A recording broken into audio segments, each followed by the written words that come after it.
Happy non-salute day, everybody. Good morning, good morning. How are we all doing?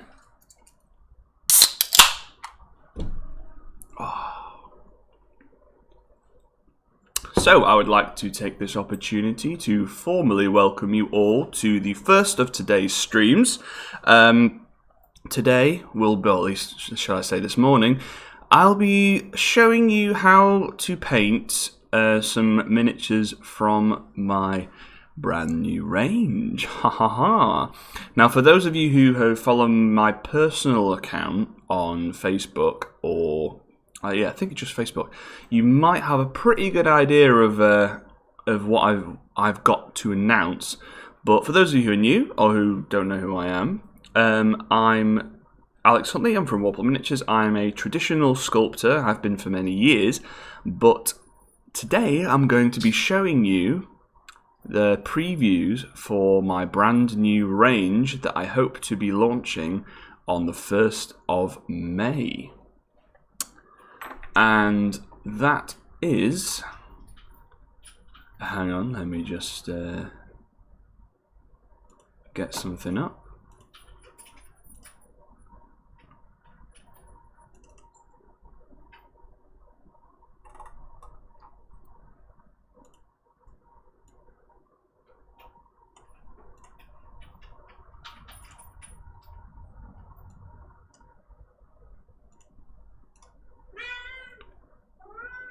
Da da da da! Digital Workshop.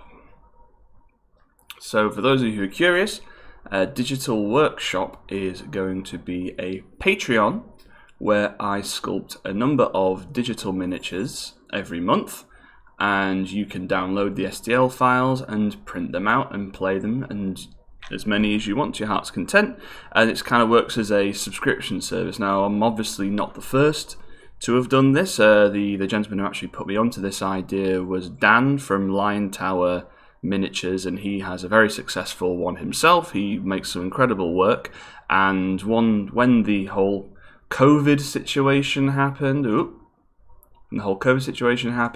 he kind of said to me, Alex, you should really think about doing this. And I was like, no, I'm a traditional sculptor through and through. And he goes, no, but just think about it, right? We're in these kind of uncertain times. People, like, postage is always going to be a bit of a tricky one. Whereas if you do it this way, you can make content and get it straight out to people, and they don't have to wait around for it. So anyway, I thought about it, and this was when the current situation still hadn't really kind of raised its ugly head too much, and I was raring to go for my big trip to the States for Adepticon in Chicago. And when that was cancelled, I was absolutely heartbroken. But I thought to myself, well, this would be a perfect opportunity for me to try something new, use the week that I was going to be in America to do something constructive. So I finally took the plunge, and I started to teach myself how to digitally sculpt. And I had a lot of help from Dan, who he was kind of like my sensei over the week that I kind of really kind of knuckled down to it. And by the end of the week and following few days, I'd managed to get some miniatures. There's been a bit of a break on working on those for the past few days because I've been working quite hard in getting the Arkworld Kickstarter ready and getting all the models painted up and the web store ready for the release of the pre-order this morning. But now that that's all done and all the Kickstarters are kind of on their way or in the process of being packed, I can finally get cracking with the new range, Digital Workshop. So I've got one miniature fully painted up, and here he is. Oh, just a sec.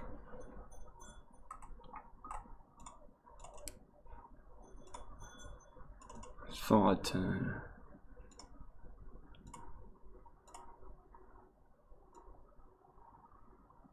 There we go.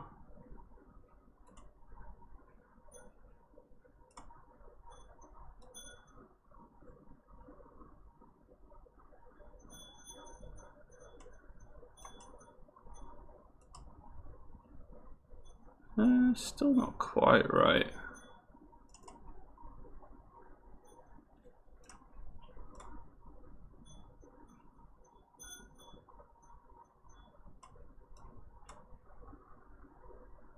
Just a second, folks. I've kind of changed my camera setup to what I usually have it on, so it's a bit different. There we go. It's in focus, there we go. So this is a Goblin war boss. So the first range of models that I will be putting up on the Patreon will be goblins. So kind of the design aesthetic, at least, or the kind of the mentality behind the range is that a lot of these kind of print and play Patreons, they often concentrate on the kind of the heroes or big villains of the campaign, you know, character models and stuff like that, whereas I thought it would be a good idea to focus more on the kind of the not the chod, but you know, the minions, you know, the kind of the little bad guys, the monsters and things like that, because I don't think that many people do them, and I do prefer sculpting creatures the most. You know, I feel like they are my speciality. But I've specifically tried to keep it looking like a hand sculpt, because you know, my background is hand sculpting, as you all know, and obviously there are a lot of very powerful tools in ZBrush, which is what I use to make super clean, super crisp sculpts. But I thought that, you know, enough of the guys do that already. A lot of the things that draw people to my work is that kind of handmade look and you know, almost organic feel of my sculpts. So I thought I would see if I could replicate that digitally. And so far the experiments have gone well, and I'm really, really excited to crack on with the range. Speaking of which, we should probably crack on with this video. So it's going to be a bit of a chill one. So obviously the aim of the video is to show you guys how to paint a digital workshop goblin, rather than kind of I'm gonna intersperse it with chat and things like that. Obviously they'll take some time for things to dry and stuff, and do kind of have a few work in progress ones that I can kind of jump to at some point. But yeah, it should be quite a chill one. So before we get started, everyone introduce yourself on the chat.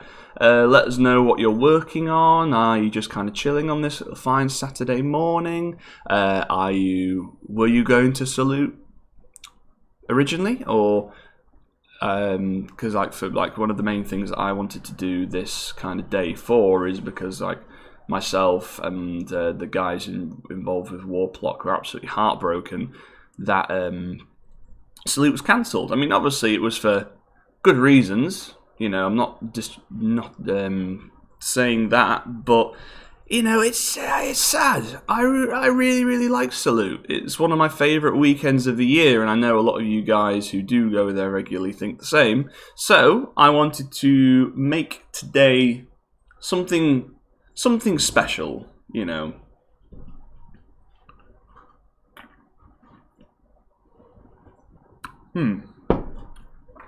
So before we get cracking, let's check the chats. Good to see lots of you are here. Good morning, everyone.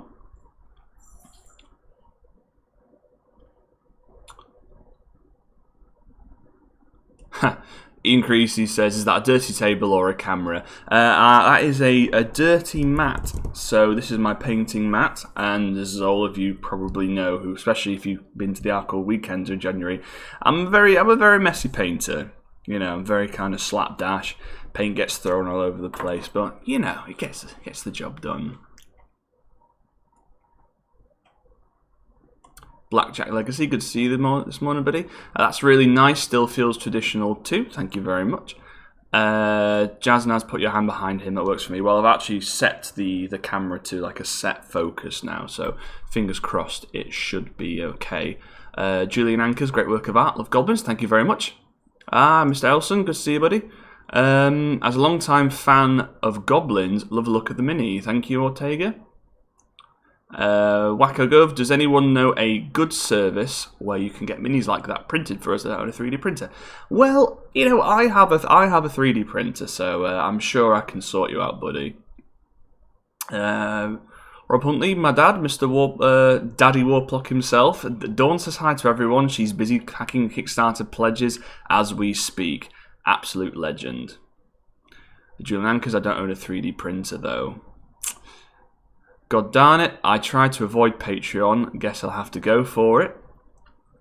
Ian Creasy, can you explain the whole STL thing and 3D printing? What printer should you get? Do you need a PC? What are the expected costs? Yeah, I'll go into all that detail like before we start, because like not only is this like just a painting tutorial, it's more kind of how to prepare the model, print it out and stuff like that. There are a lot of kind of more technical sides that I will make a video on for Patreon for you guys, because I know a lot of you are coming from a purely kind of traditional miniature wargaming background and potentially don't have that much experience with working with 3D printers and digital files, but don't worry, I'll make sure I cover all of that at some point. Ortega's working on the Grim Goblin. Very nice. Lord Maiden, I'm starting to paint my Halfling Cavalry as I'm waiting for my Kickstarter. Ooh. Oaken Bronze, good morning. I hope might get a parcel today and trying to clear the decks before it arrives. 10mm Minotaurs to be finished. 10mm Minotaurs, what game's that from?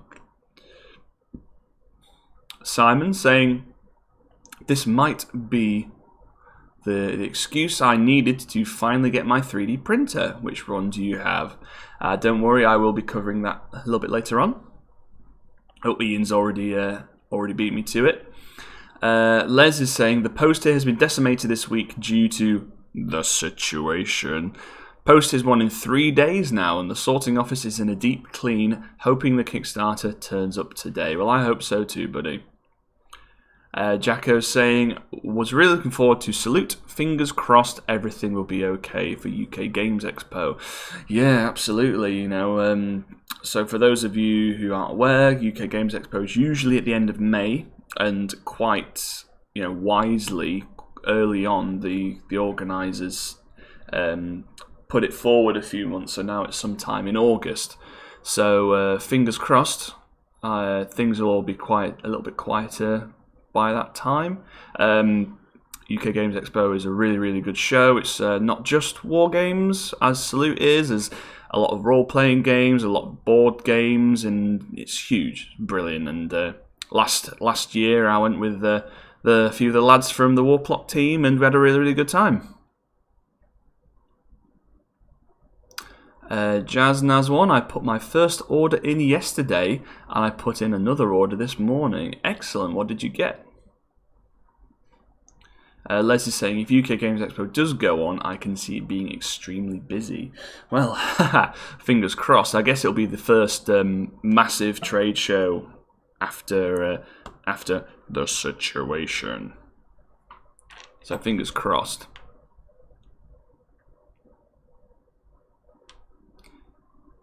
David says that Rabin Tood is his first victim of the brush today. Excellent. Is that the 2012 version or the 2018? Oh, actually no, 2017 version. Right. So let's get cracking. So before we look at the actual miniature itself, I thought I would show you guys the digital file, so you can compare how the digital file looks before it's printed out.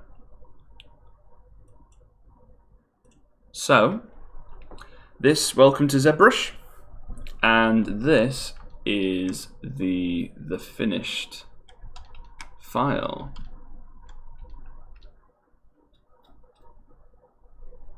So this is the Goblin we'll be working on today. Just a spearman,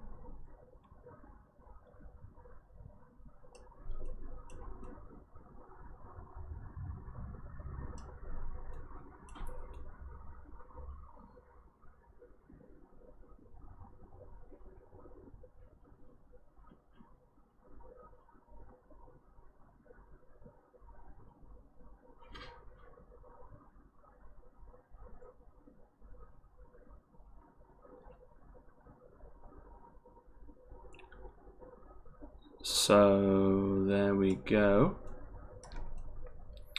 Obviously, one of the great things about working with digital files is that you can actually print this to whatever size you want. The only thing you're really limited by is the size of your printer. So obviously we'll be printing these at normal scale. Like I think I printed this guy at about 25mm high. So good kind of 32mm scale Goblin. But if you fancied more of a kind of a larger project, you could print any of my sculpts much larger scales. And I've thought about doing potentially busts and things, so it would be quite easy just kind of scale this up and go cut off the head. Sorry, baby, don't listen to that. Oop.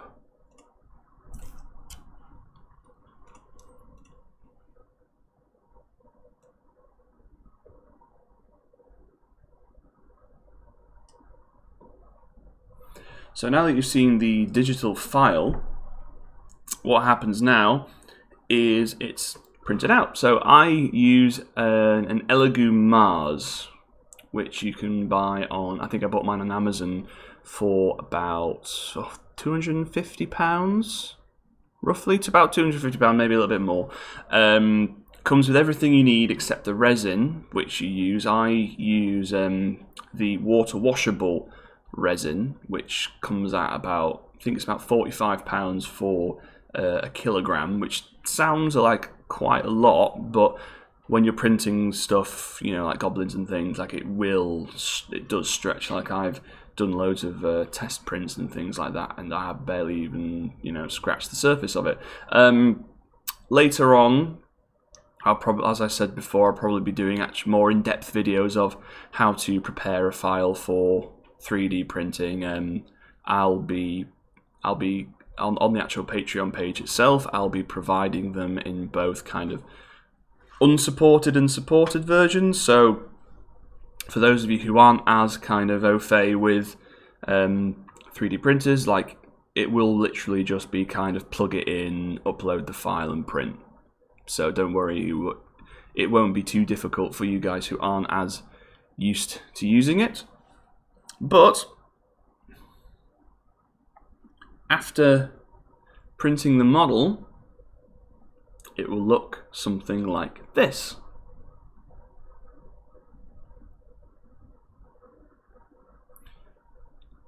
So it might look a little bit odd to some of you who aren't used to 3D printing, but what all these little strands are actually support rods. So the way that it works is that you've got like a vat of resin at the bottom, and like a plate that kind of goes in and out and in and out like that. And every time it goes in, UV light hardens a tiny layer of resin, and then it lifts it up and then back down, and then another tiny layer. So it kind of builds it up and up and up and up and up. That so it's actually printed like this, and these supports here help kind of keep everything in place as it's being printed, because if you didn't have these supports and you had something that was over here, it would just fall off. So kind of imagine them like sprues from like a plastic kit or something like that. Now after the print comes out, it'll still be quite kind of wobbly like this. This is because the print needs some post-cure. So as I was saying before, the way that it works is that it's like a resin which reacts to UV light. So what you need to do is, once it's been printed, I bought a kind of a little, it's actually a nail salon device where it has it's like a little cave, and you kind of stick your hands in, and then if you have like UV resin on your nails, which some people do, it hardens that with UV lights. And I bought one of them from Amazon again for about 20 quid. So, oh, my glamorous assistant is bringing it over.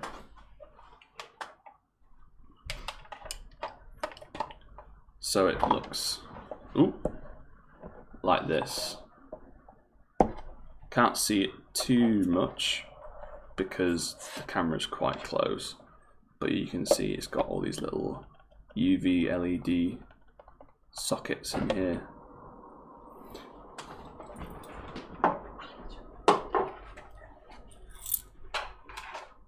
So once we've done de-spruing the Goblin, I'll just be popping it under there for about 5 minutes or so, just to make sure that it's nice and hard, and then we'll get to undercoating.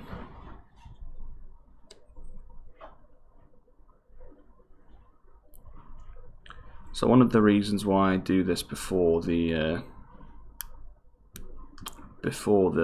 curing process is that it's a lot easier to kind of snip off.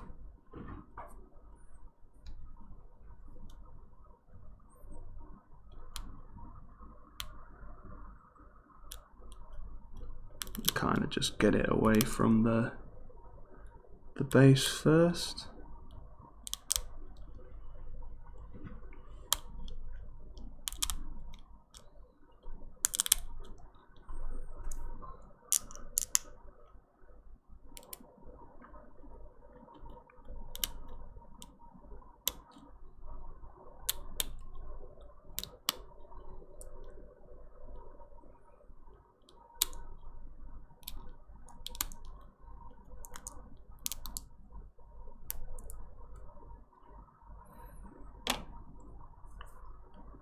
So there we go. So it's like, like this. Then just get rid of the last few little segments.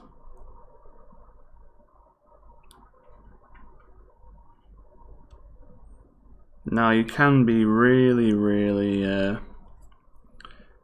kind of faffy with these, but just for speed's sake, I won't bother, you know, filing everything down and stuff. We'll just get them removed.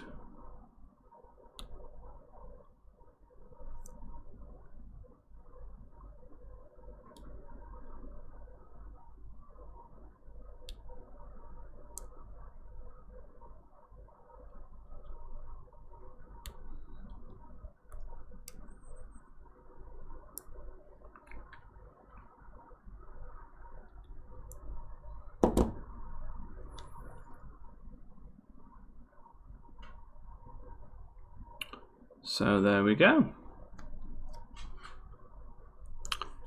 A few little bits that I just need to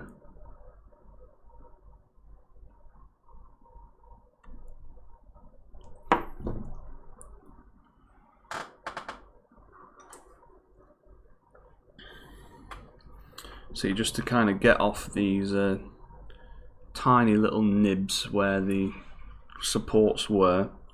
I think I'll let it dry, let it cure, should I say, and then I'll use this little device here, which is an engraving tool, just to shave off those little bits. So I'll be right back. I'll just pop it under the UV.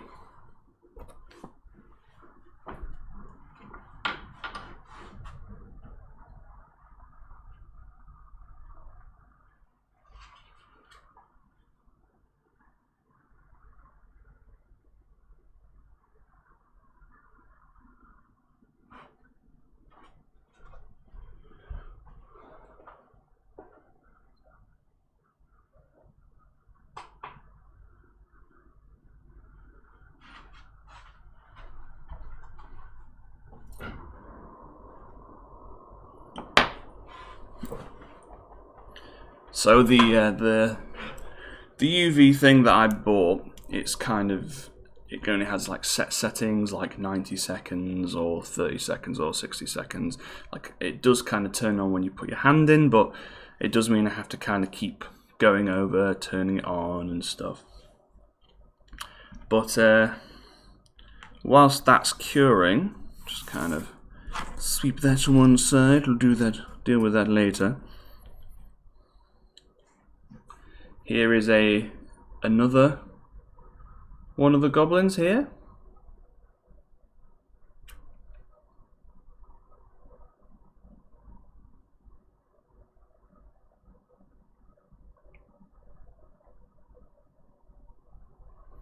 So the plan is that for the Patreon release on the 1st of May, I'll have the war boss, maybe about 6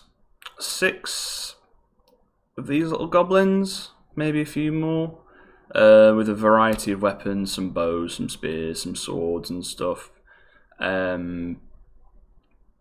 Probably a shaman of some kind. And then perhaps some kind of tokens and markers and things. Just kind of gives you everything you need for a standard kind of D&D encounter. Then after that, I do have a few plans of future months releases. But I'm very much open to suggestions, especially from people from the role-playing game community. So if you do have any ideas of miniatures you would like to see released for Warplot Miniatures Digital Workshop, do let me know.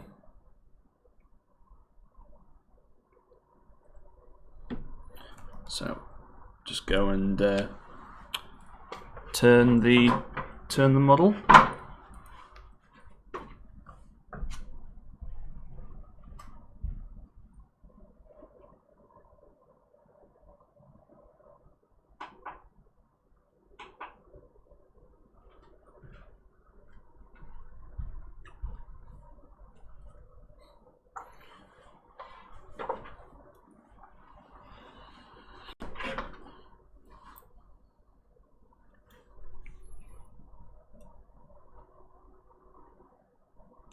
So whilst that's drying, let's check the chat. Yeah, a lot of people talking about postage stuff, postage problems. Les says he loves the Spear Goblin, thank you very much.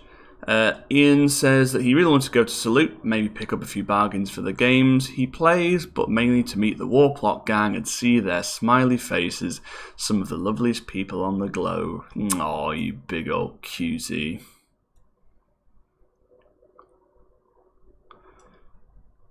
Jaznaz1 says halflings with the old books and the Explorer this morning. Ooh, wanting to read up on a bit of the lore.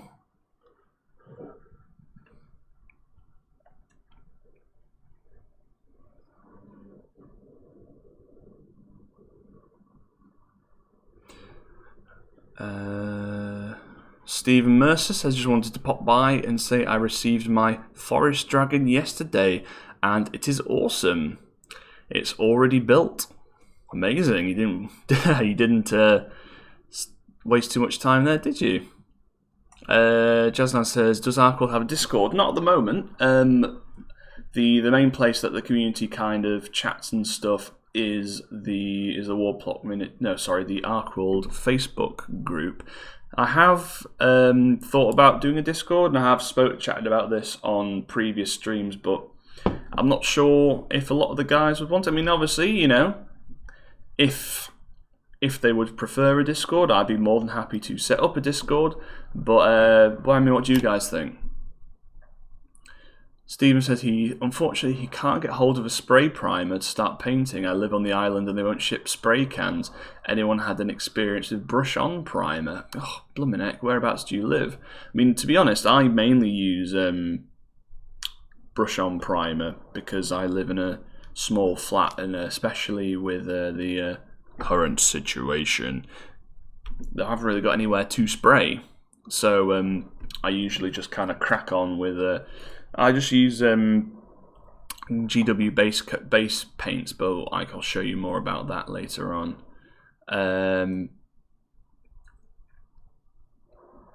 Try and airbrush. Dagfin, are we going without music today? The music should be playing. Oh dear, is this whole time the music not been playing? Oh, plumbing heck. Find out 31 minutes into the stream.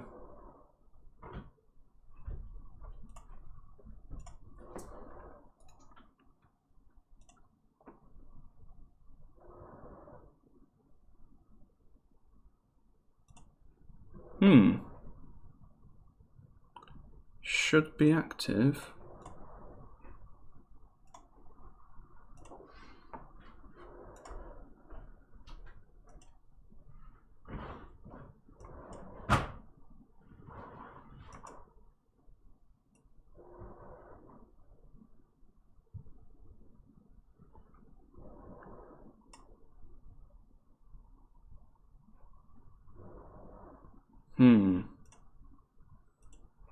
Oh well, looks like that's not working today.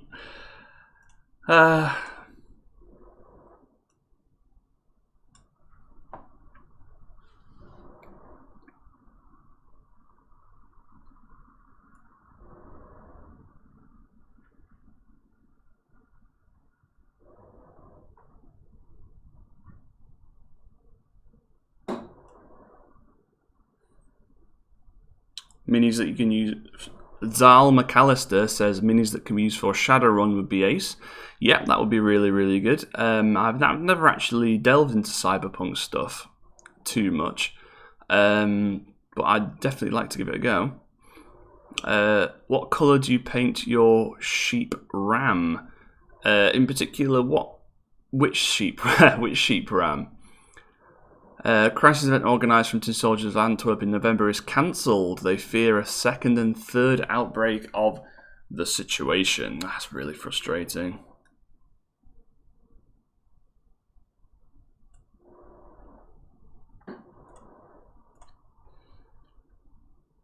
You should get a Discord once your Patreon starts. Oh, yeah, I could definitely get it set up. Alex, have you seen Ben from Beast of War thinks you're rather hunky? Think you've pulled, mate? Well, you know, if you can always call me with your fancies.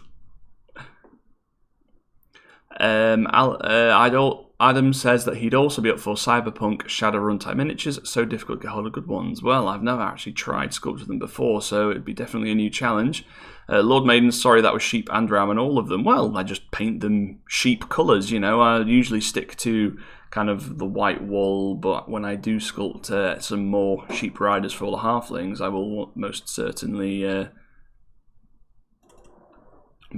look into painting them in lots of different colours.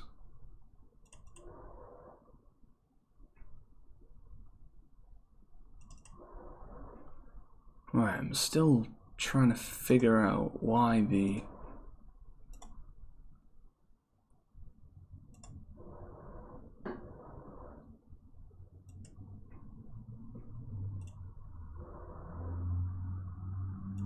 music isn't working.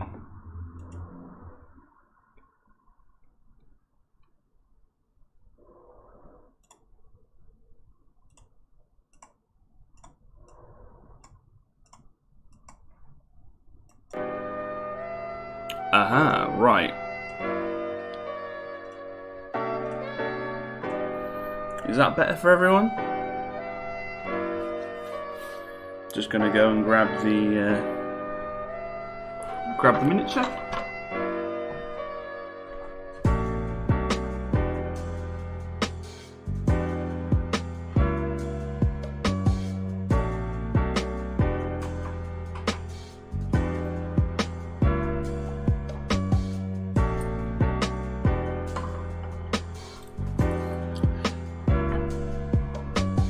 Still needs a little bit of time, but I'm glad the music has been working now. I mean, for me, you know, this whole time I've been grooving, so I apologise you've had to deal with kind of some awkward silences. I much prefer it when there's a little bit of music in the background.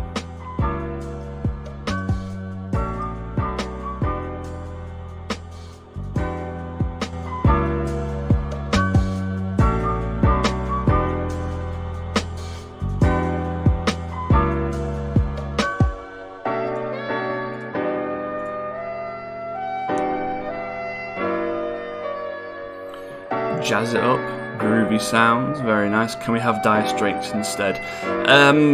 Unfortunately, I think if I play anything that's even slightly copyrighted, the YouTube police will come crashing through my window, beat me up, tie me up and then take me to prison. So I think the first few streams, well, I think it was the first stream that I did, actually the stream got taken down, and we think it was because I was playing some music in the background and it said royalty-free music, but I don't think it was royalty-free music, and as such, Susan from YouTube physically came in, beat the crap out of me, and I've only just gotten out of hospital. It's been a very, very horrifying and terrible experience.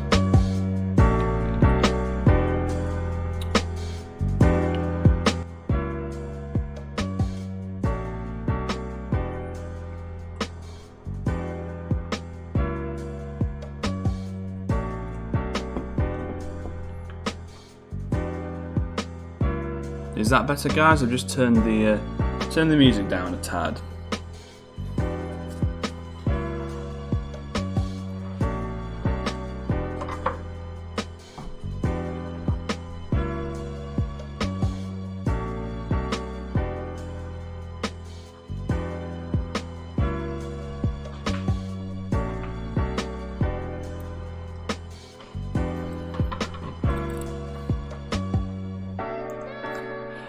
It does drown out that waffling nerd, though. It takes one to know one, Dave.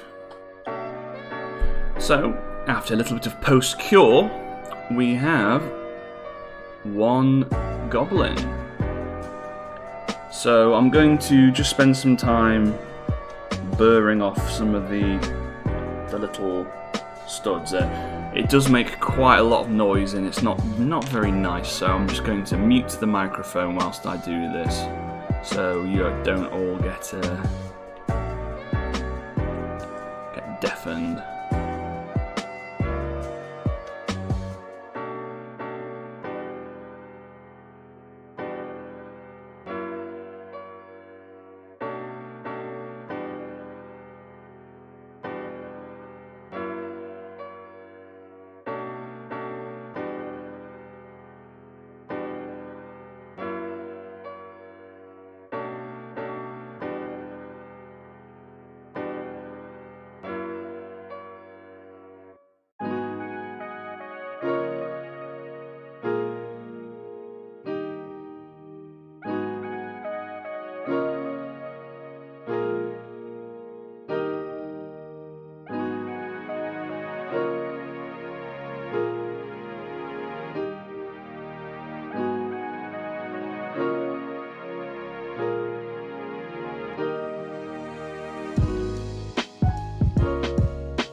Right, so there we go.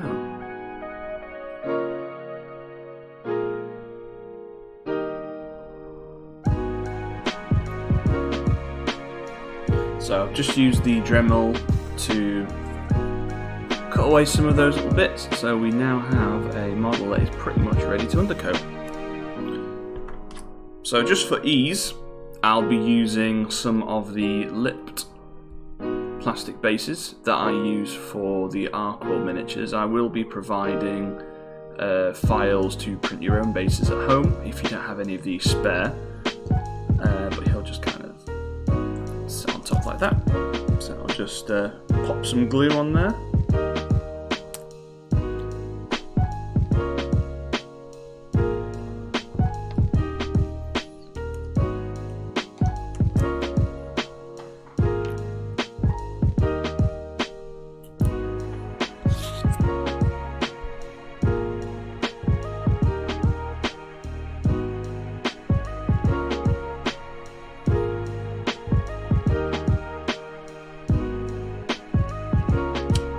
we go. So just wait for that to dry, and then we'll start with the first undercoat.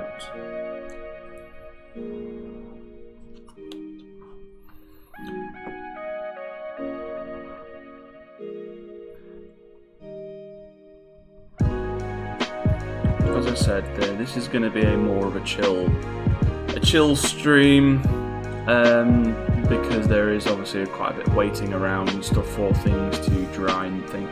I will be making a cut down version of this that just kind of gets into, you know, the step-by-step processes, removes all, you know, the nice chit-chat and chilling in between.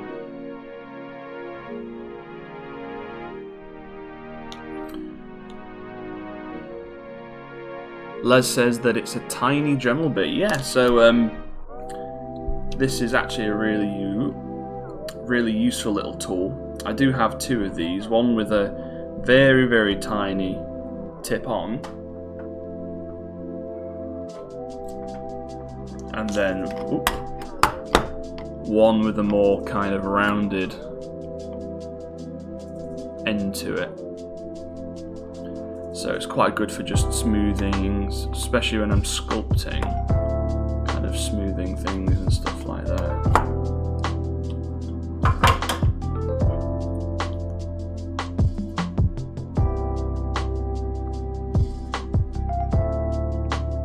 Cool. Right, so to undercoat this,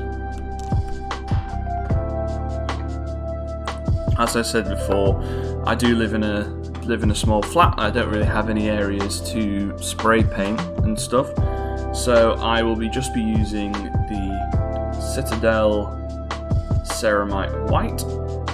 I base all my miniatures that I paint with white. I just prefer it. I know some people prefer black, some people prefer the kind of the zenithal highlighting, especially for doing paintbrush stuff, but because I paint just with brushes, I just prefer to stick to white.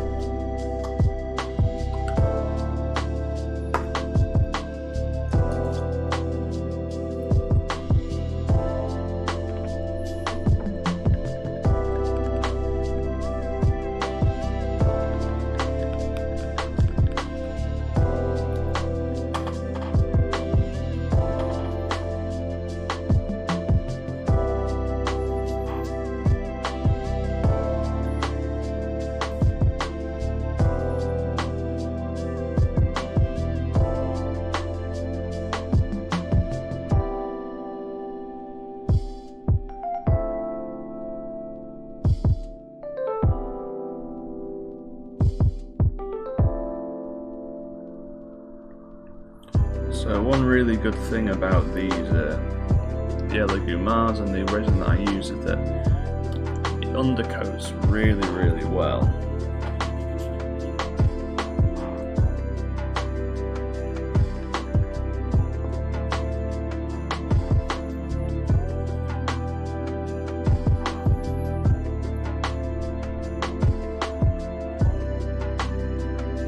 Especially if you just add a bit of water to it.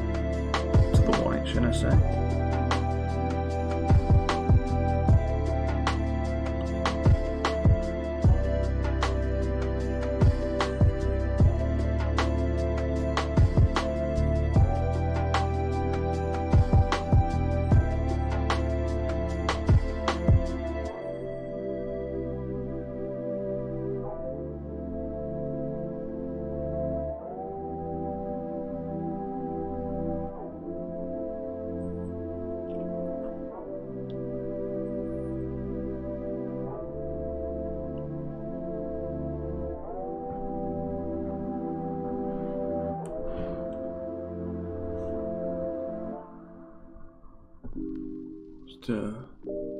That's fine for everyone else.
paint's a little bit dry. It's a bit of an old pot, so I always need to add quite a bit of water in to bring it back to life again.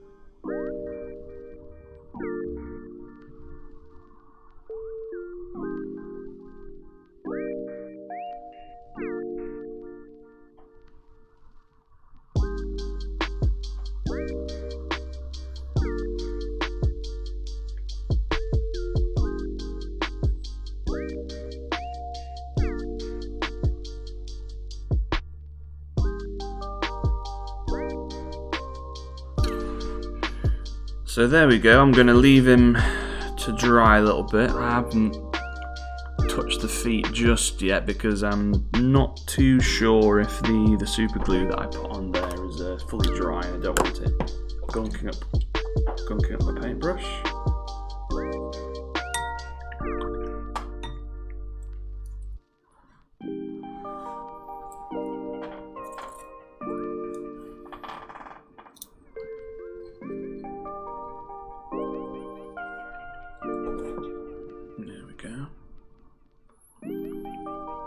So whilst this is drying, I'll show you guys a bit of a sneak peek of something I'm going to be releasing later. I was meaning to save this for later, but you know, I'm feeling generous. So this is another character that I sculpted and printed.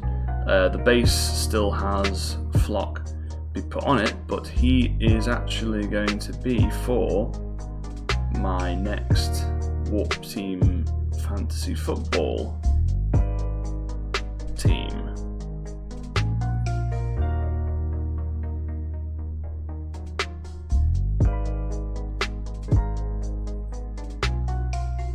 So he's going to be, he is, should I say, an evil dwarf.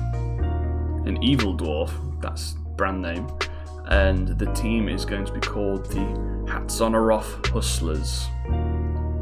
So the reason why they're called that is because I'm going to sculpt something like a hat that either comes on or off, so it could be an optional, because I know for people in the fantasy football community, some people like there to be big hats on the evil dwarves, other people don't, so I wanted to give folks the option of either. So I'm hoping for these guys probably to be hitting Kickstarter perhaps in June, or maybe even late May, and it will be my first full digital sculpted Kickstarter.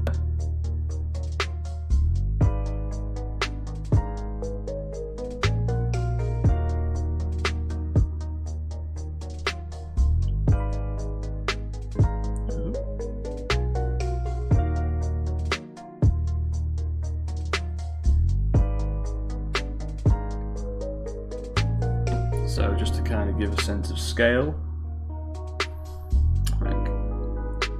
there he is next to the Goblin.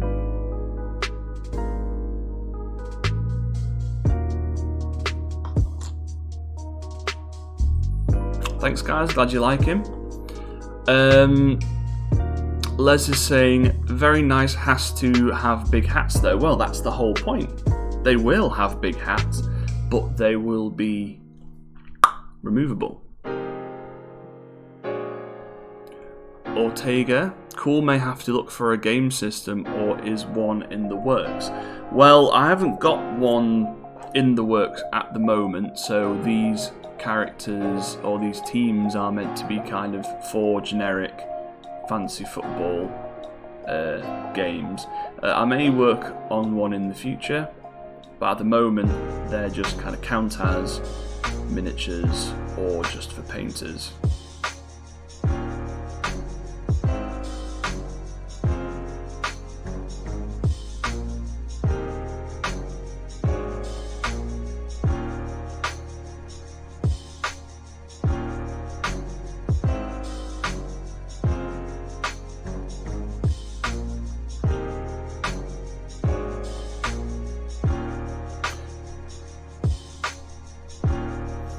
So if you do have any more questions about the Hadzonorov Hustlers, just let me know. I'll be doing an official announcement of the team later on in the day, once this stream is out of the way.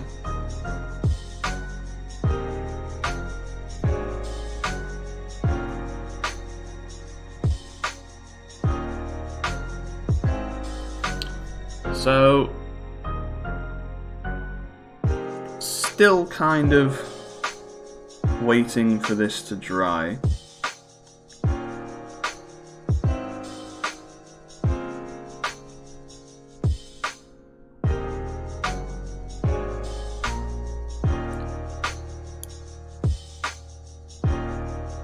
But what the heck. Right. Next base code it is, I've made an executive decision.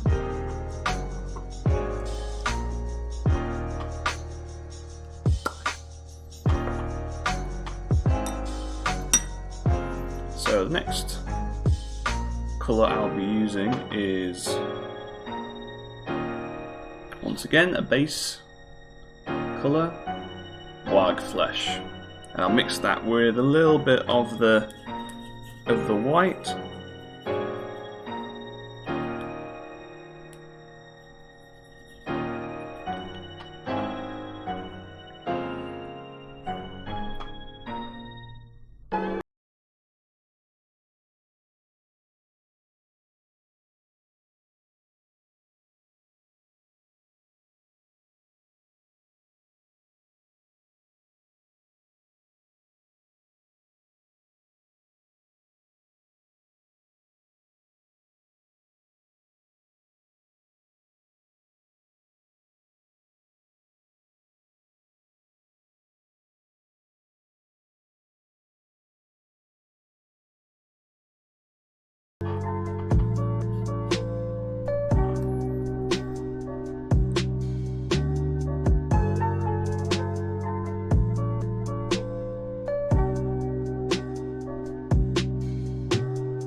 Once again, just needs a little bit of drying time.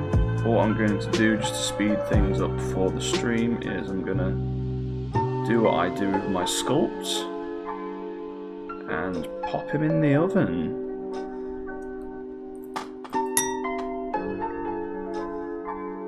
Be right back, folks.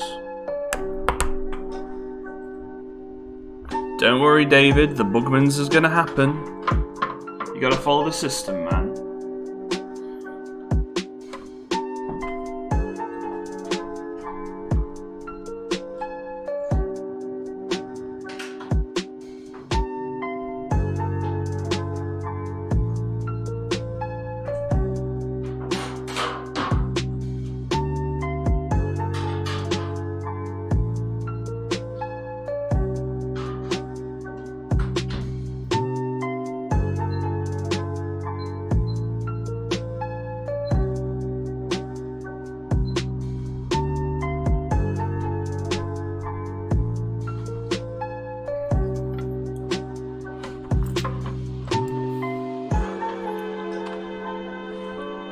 As I said, Les, I can't do the feet just yet because the super glue is still wet. and if you mix super glue in with paint or water on your brush, it just completely hardens and ruins the brush. So I'll have to wait until the glue is dry before I can do the feet. Don't worry, they will be done.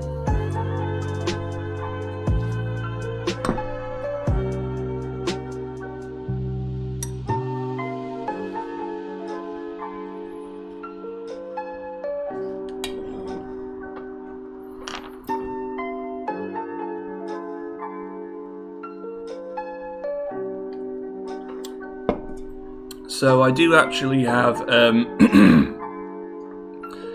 one that I prepared earlier. So this is what he will look like after the next few steps. We've got a wash of, as Dave put it, Buggerman's Glow with a little bit of purple mixed in. Just added some metal base coats and stuff. So this is what he will look like before we start doing all the details. So here's his boss.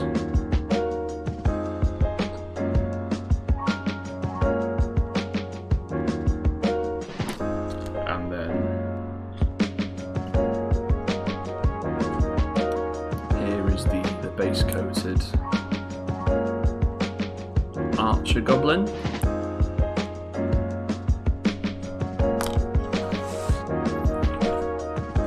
But I think in the meantime, make sure that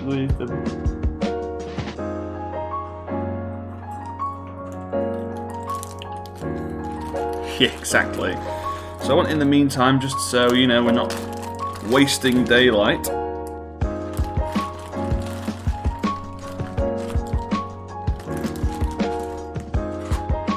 I'll be flocking the dwarf. Dave, will these be part of our quilt, or are they something separate? They are absolutely something completely separate. So if you missed the first part of the stream, just a second, I'll be releasing a new range at the start of next month.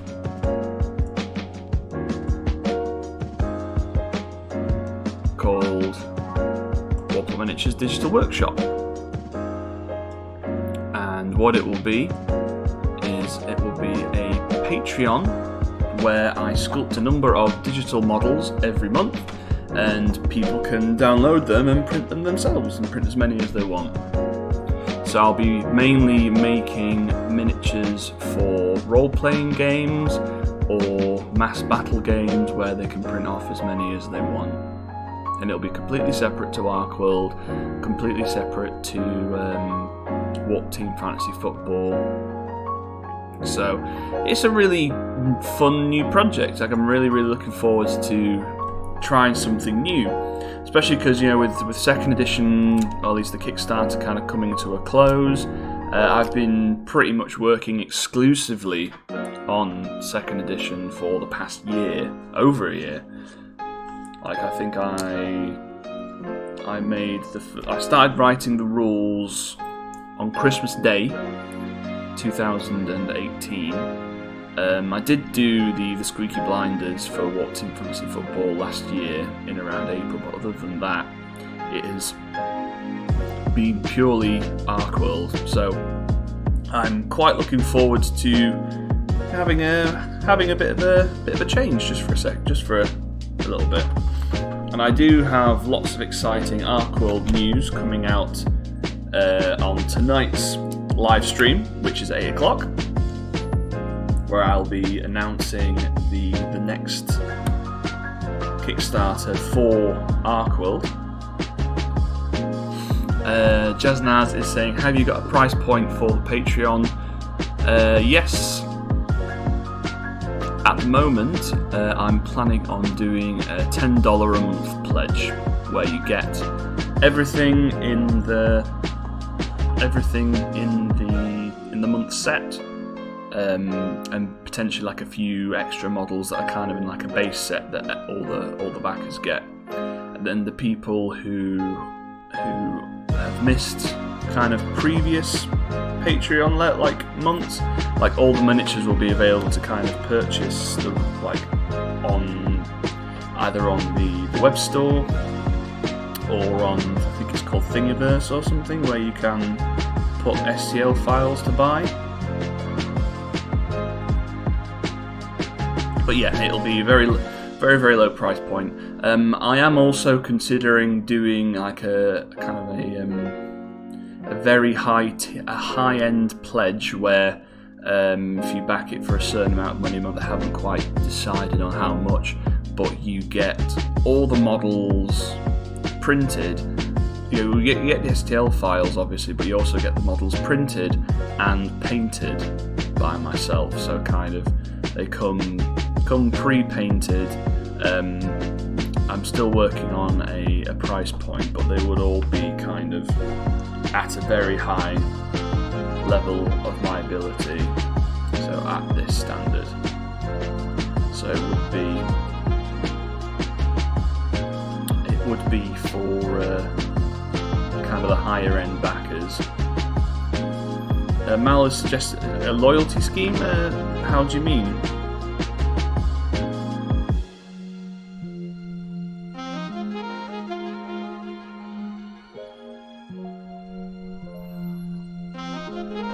Yes, I think that's a really good idea, Mal. I think I'll do that.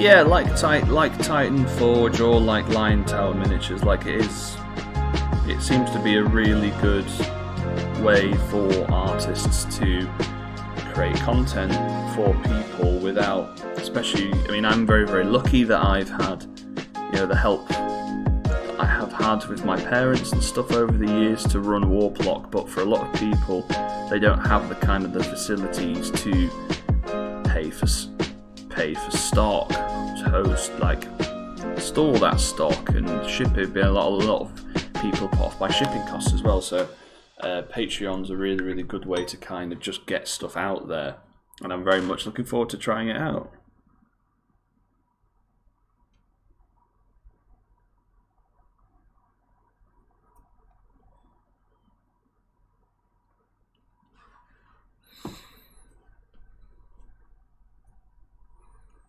So just added some PVA glue.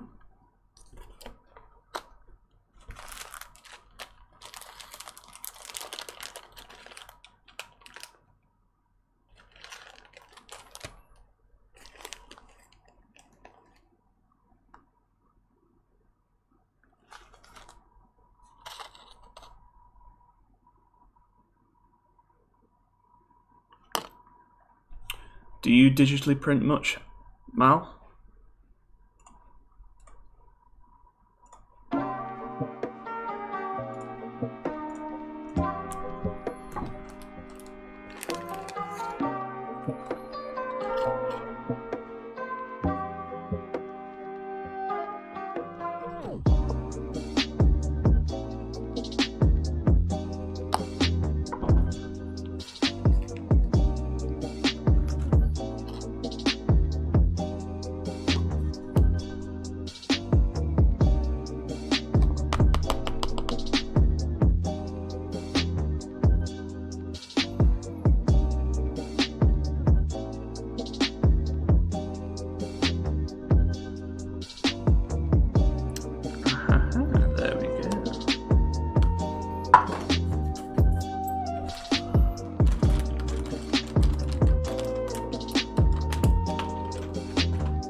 So there's some grass on the base there for the dwarf, and once this is dry, I'll probably put like a wash of brown just to kind of make it look a bit more muddy and churned up.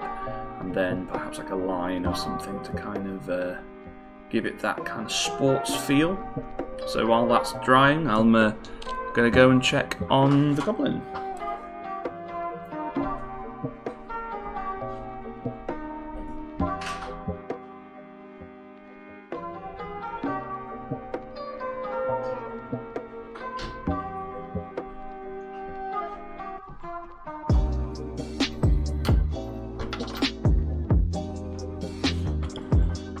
So the oven did just the trick. So he is perfectly dry. And now I can sort those feet out.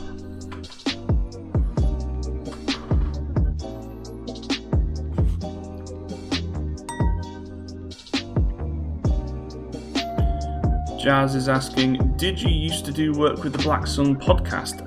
Yeah. Whew, that's a name. I did back in the day. I think they covered some of my stuff.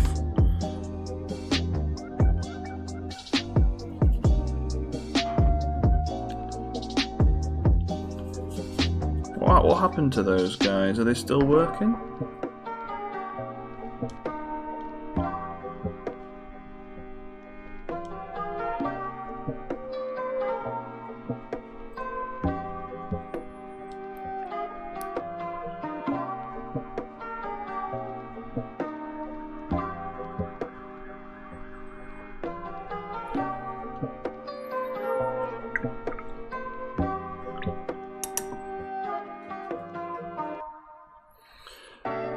Mal says that he's afraid to move house, everything's a bit chaotic and with the situation. So I have yet to set up my hobby lair and purchase a printer. But a friend has a small company printing 3D stuff and recommends an Elegoo Mars. I'm stocking up on print files in anticipation. Absolutely, well, as I was saying before, you know, that's the one that I use.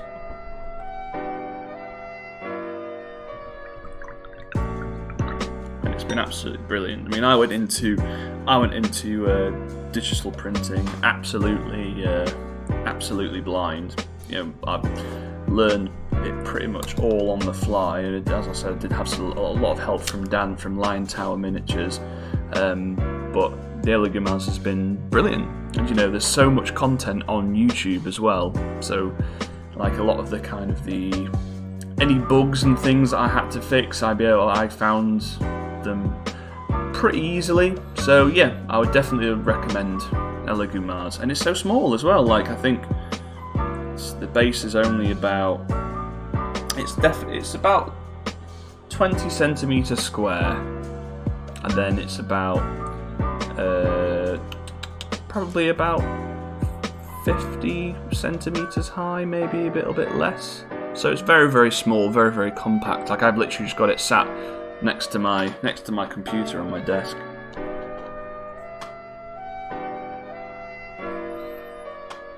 So I've got that, and I'm going to paint some brown.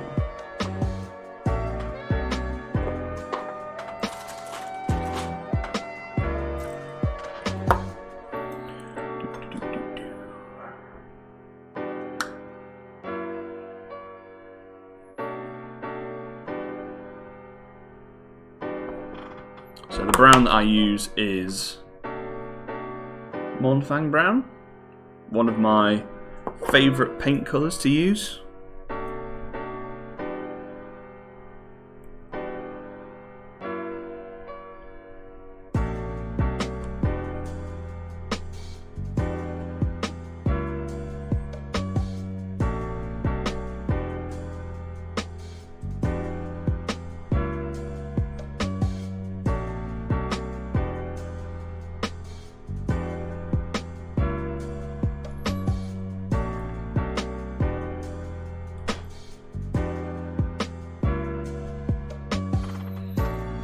Jaznaz says that has no idea what happened since they killed off Warhammer. Oh, well, I hope they're doing okay.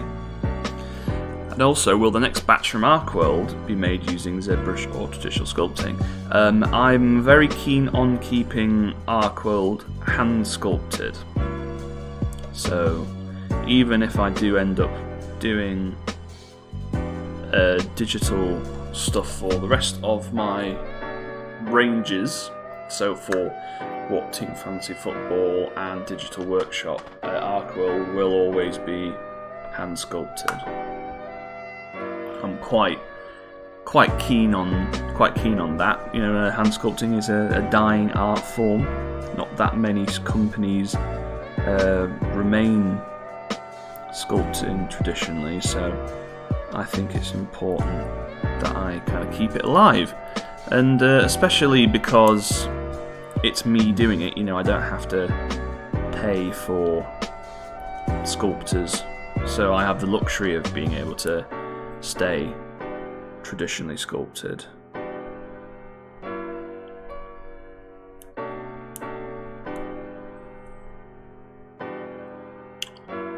So that's the spear shaft. Oh.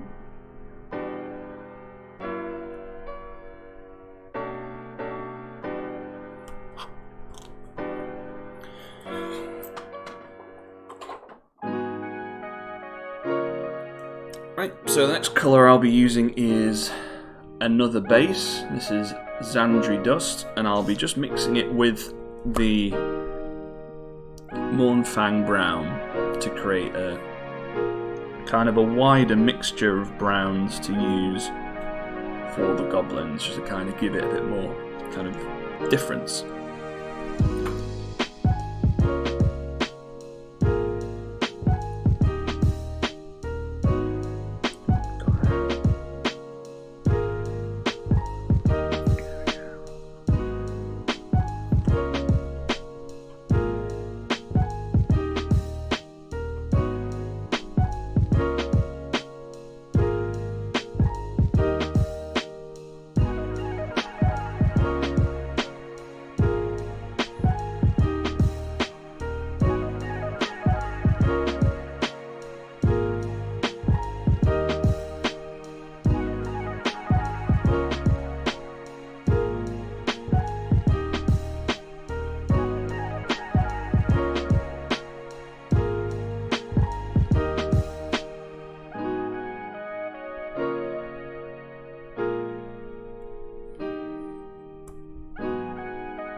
Just got the tip of his chin there by accident, but it doesn't particularly matter. I can just go over it again.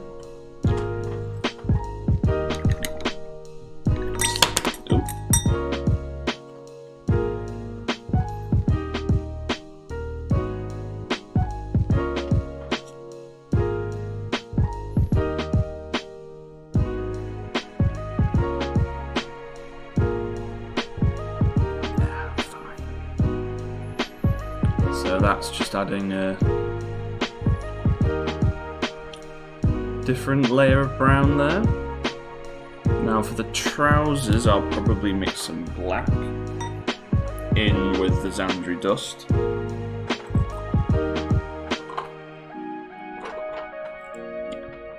Yeah, so I'll be using a Baden Black.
There we go, some swanky pants.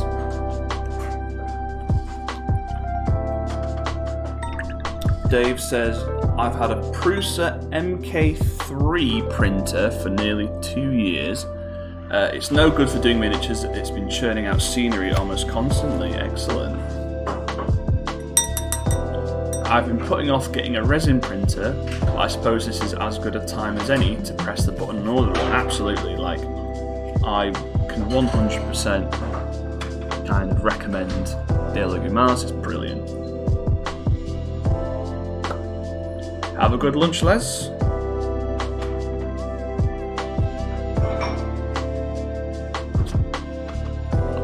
So for the fur on the Goblin's back, I'll be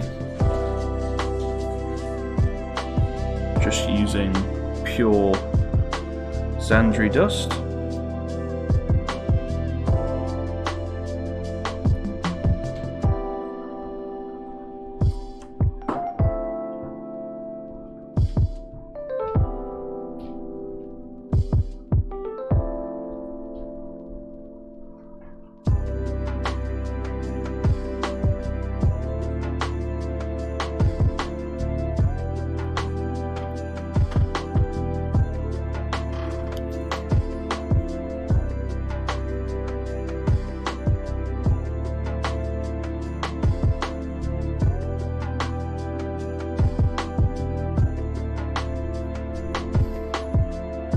There we go.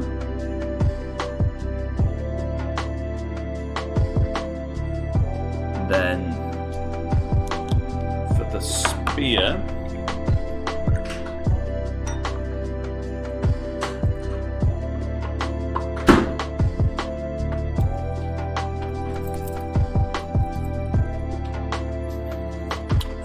I'll be using lead belcher.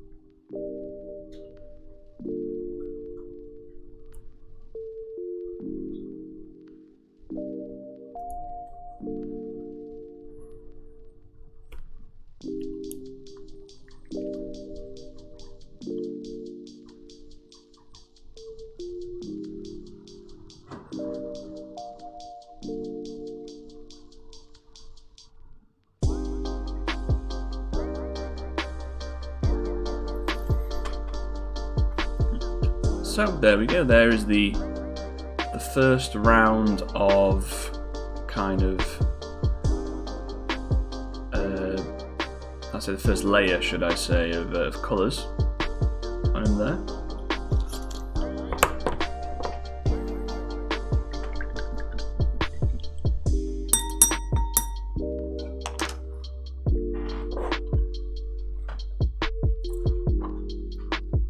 So what I'll do next, and those of you who've seen my streams or have watched me paint before, know that it's Bugman's time. So one of the things that I do when I'm painting is to kind of tie all the colours together visually. I give it a wash of Bugman's Glow to kind of give it that organic feel. Now, I'm going to add something a little bit different to the mix this time, because I'll be using just a little bit of purple, because purple just goes really well with green.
like that.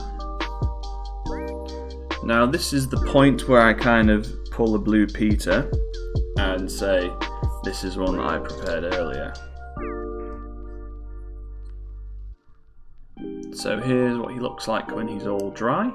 Another thing that I've kind of done is put a little bit of white for the start of the eyes. A lot of that got covered up with the wash, so I will be kind of re-highlighting that up. But the next thing that I'm going to do is work on the skin. Actually, I missed a little bit there. There we go.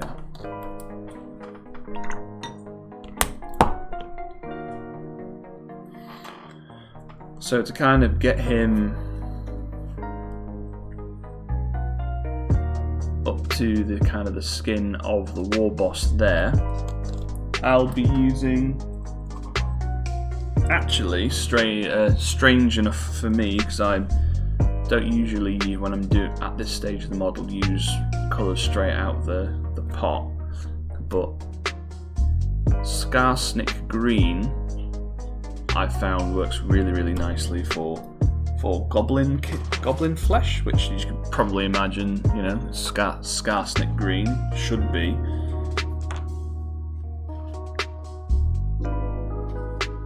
Let's just switch to a different brush.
So there we go, there's a first layer of green. Wait for that to dry, and then I shall go into the kind of the next highlights.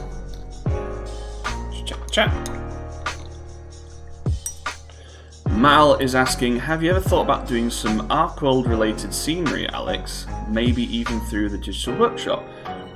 Yeah, well, one of the big reasons why I haven't really delved too much into scenery for Arkworld before is because there's a lot of costs involved. There's a lot of material costs in actually casting and producing the scenery, especially if you're making big buildings and stuff. And in terms of shipping, it can be quite difficult as well. That's in terms of sculpting scenery. Now, a lot of people have said to me, "Oh, have you thought about doing like MDF kits and things like that?" But I mean, a lot of the time, it's not. I kind of look at the markups of how much it costs to get those things made, how much I could potentially sell them for, and there are so many companies out there who do amazing scenery already. It would be very difficult for me to compete, especially at such low price points. It would be barely really worth the effort of organising it, especially because as a kind of a setting, Arkworld isn't that much different in terms of a fantasy kind of aesthetics. There's the style of the miniatures obviously are very unique, but in terms of the buildings and stuff, I think you could use a lot of pre-existing scenery for it. Now that I'm doing digital sculpting, however, that is much more likely of an option. It is something I've been thinking about. Once again, I'd have to weigh up whether or not it would be worth my time. How many miniatures could I sculpt in the time that I'd sculpted a house or something? But it's definitely something I look into, and I think I would have talks with the community to see whether or not that would be something they would want. Hey Alex, Byron here, hope you're doing well. Hi buddy, how's it going?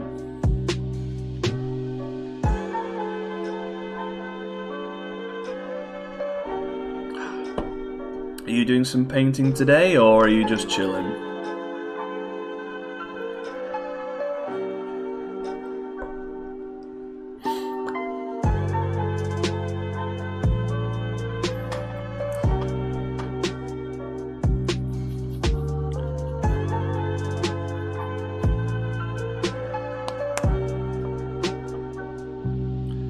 Waiting on Mr. Postman at the moment.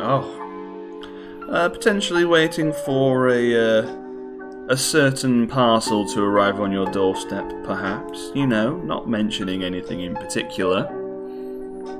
Just maybe a little package with something special in it.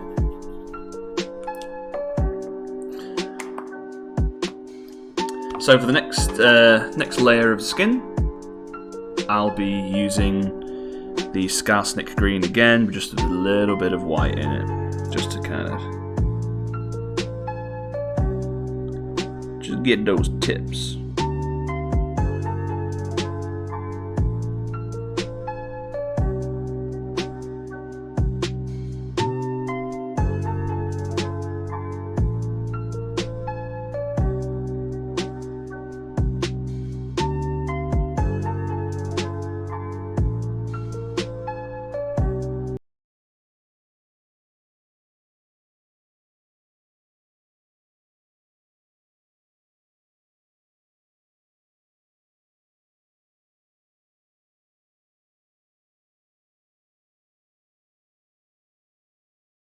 Here, a very dirty little secret.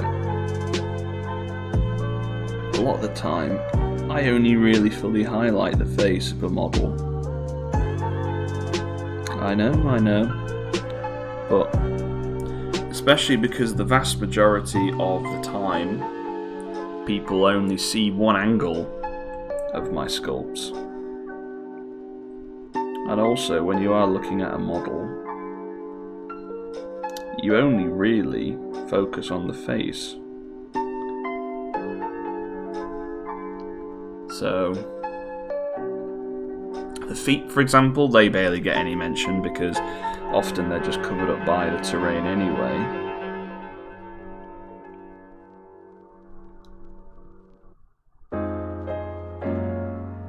but it's something that I do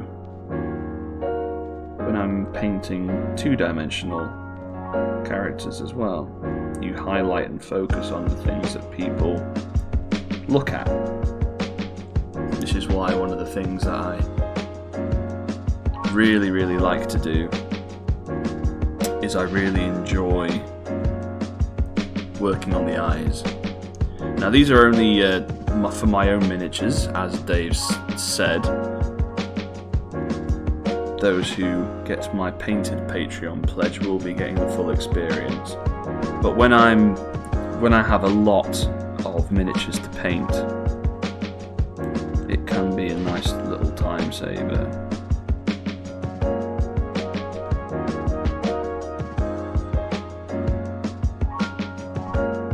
I think for the past week or so, for the Arkworld Second Edition kind of a web store release, I painted about 20 miniatures, 20 different miniatures as well, in like a working week. And it wasn't, it's not like batch painting where you can just sit and churn out the same thing over and over and over again. They were all unique models. So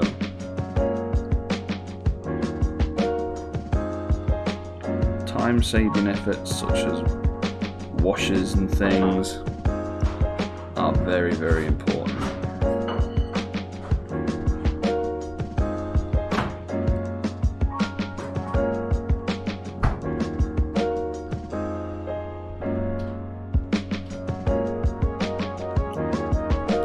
So there we go, there's the skin. Probably just add a little bit of the Skarsnik green at the top just to kind of blend it all in.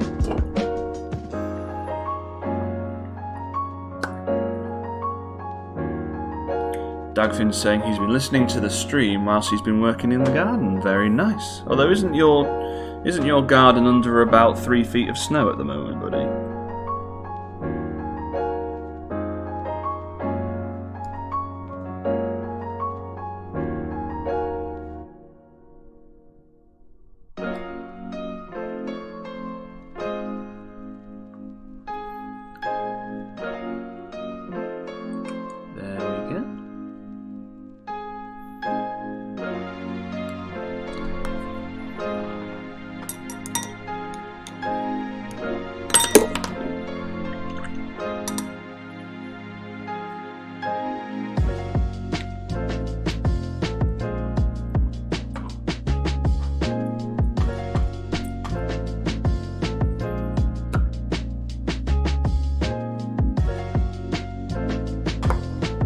So to highlight the fur on his waistcoat, I'll be using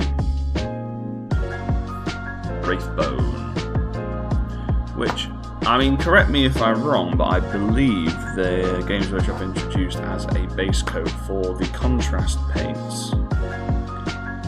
I know they've been trying to sell me it ever since I mentioned I was buying them, but I find it very much harkens back to ye oldie times of bleached bone, which was one of my favourite paints back in the day. Do they still do bleached bone?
It's Screaming Skull or Stadtbewohner now. Makes sense.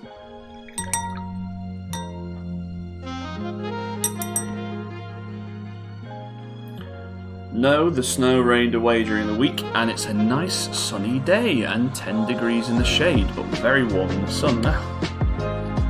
It's quite rainy here in the UK, which is kind of a bit different because it's been really nice weather over the past few days, which has been really quite upsetting, to be honest, what with the situation. We can't go outside.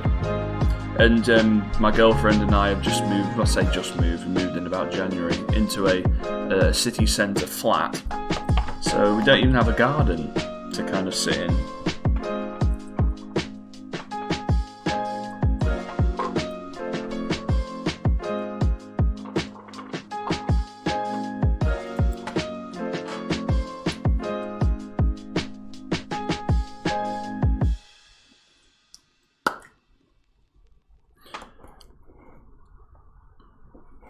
So just to work on the spear.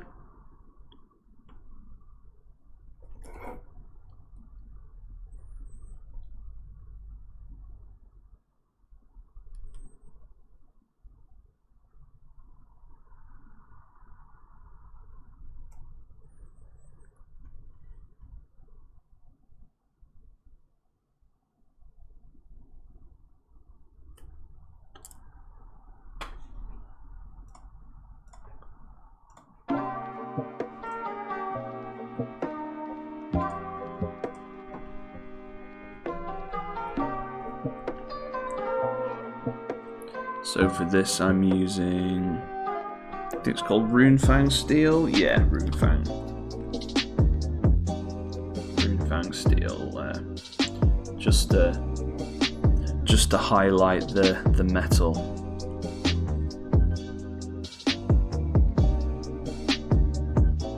I decided to go for quite clean metal for these goblins. Mainly because the rest of the colour scheme is kind of quite brown and stuff, so I wanted to just add something a little bit different, so you can see I'm kind of painting in some highlights and just some streaks where the light might be catching the blade.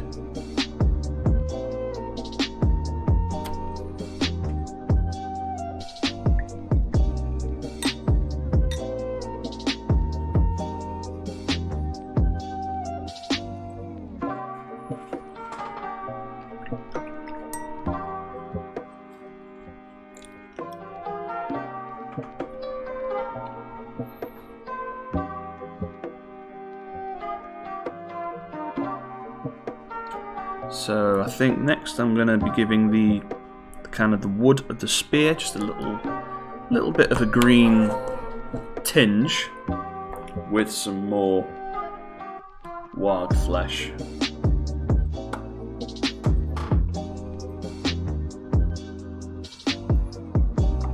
Hey Fred, how's it going?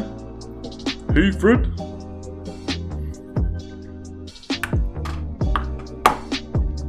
Jacko saying, I'm feeling the urge to give my little ones a game of Arcworld, feel I'm failing as I've not given a demo yet.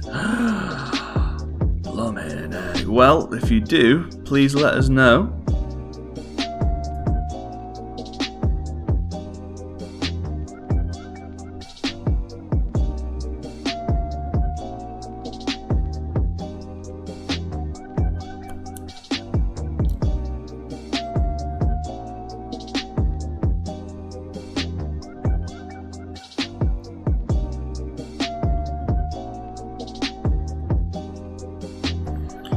So something I've been speaking of demos, something I have been thinking of doing is doing kind of a live stream game where people would kind of join me on the voice chat, we'd stream it, and I would have all the models set up and they'd get in the table set up, and then each person would take control of each side, and then I would essentially just move the miniatures and, you know, give commentary and things like that. Do you think that would work? Would you think that you guys would enjoy something like that? I mean, I would have to have a few tests. Have a few tests of it, so that I can figure out if the system actually works. But if it does, it would be a really cool way of people seeing how the game works. Also, it would be a good way for people to have games, even though they're thousands of miles apart.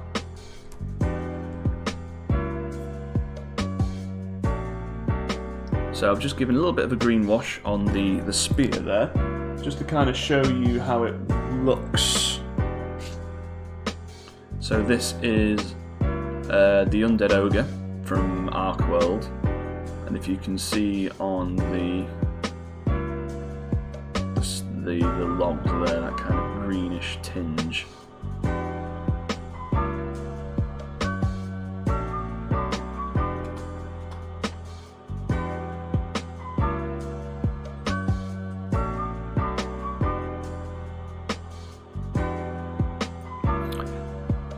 Yeah, great idea. Yeah, I'd be up for it. Mal, hell yeah, I'd be up for viewing that and then actually playing one later on. Fred says, sounds awesome. Jaznaz1 says, I watched the Guerrilla Games video that pushed me over. Brilliant. Lord Main says, sounds good. That can be done in Discord. Actually, yeah, that is a very good point. And is there an option to record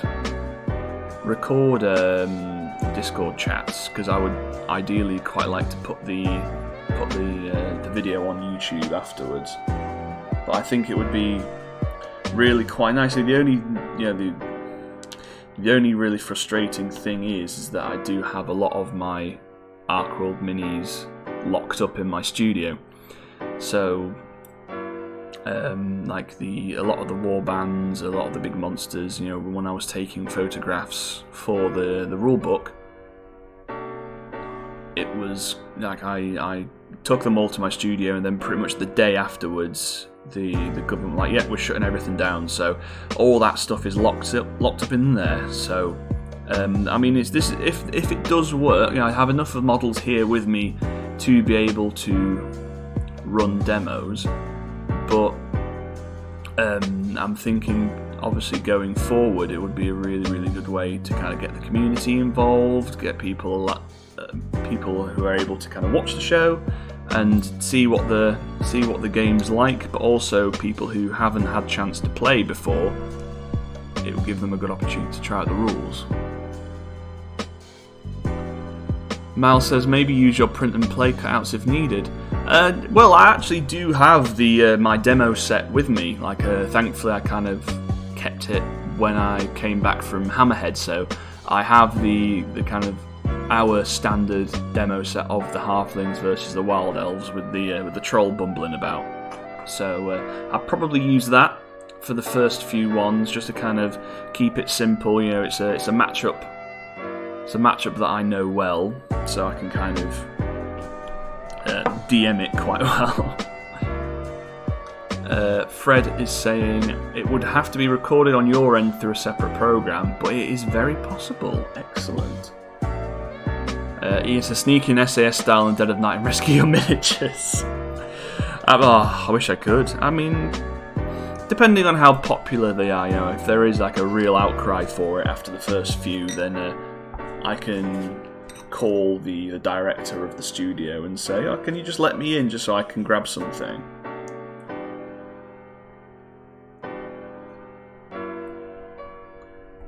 So there we go. So next I am going to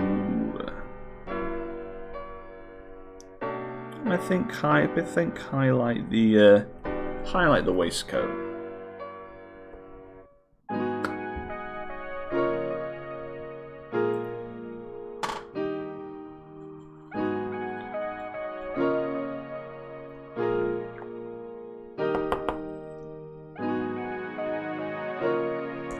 So I'll be using Wraithbone again, and just a little touch of Montfan Brown.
just a little touch. And then onto the trousers.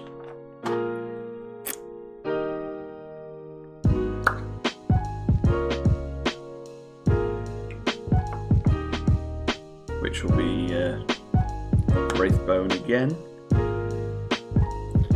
with a touch of black.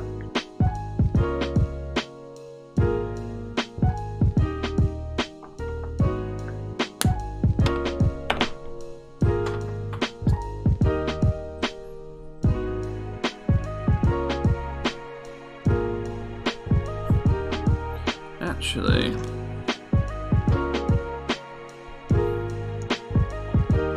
yeah, I think I need to paint those trousers a bit darker first.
That's a better base coat.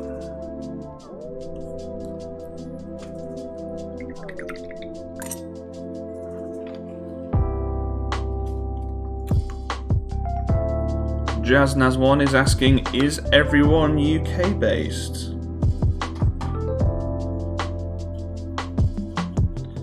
Well, if the orders are anything to go by, and especially on the Arkworld Facebook group, we do have quite an international community.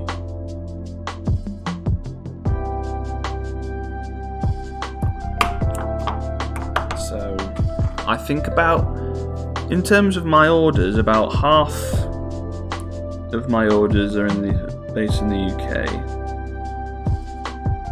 About a quarter. Actually, no. No, I'd say yeah, about half go to the UK, about a half are the US. No, sorry, not half, a quarter to the US, and a quarter to EU. With a smattering of places like Australia, New Zealand. Some go to places like Japan.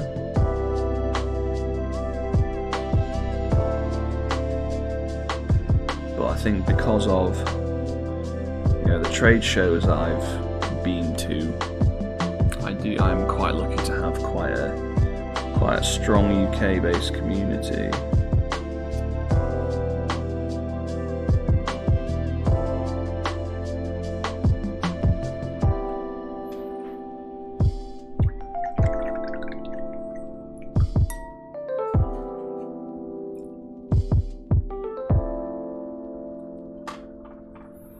Lord Maiden is based in Wiltshire. Jaznaz is near Wayland Games. And Les enjoyed his burger. And not as good as the Goblin is looking though. You flirt.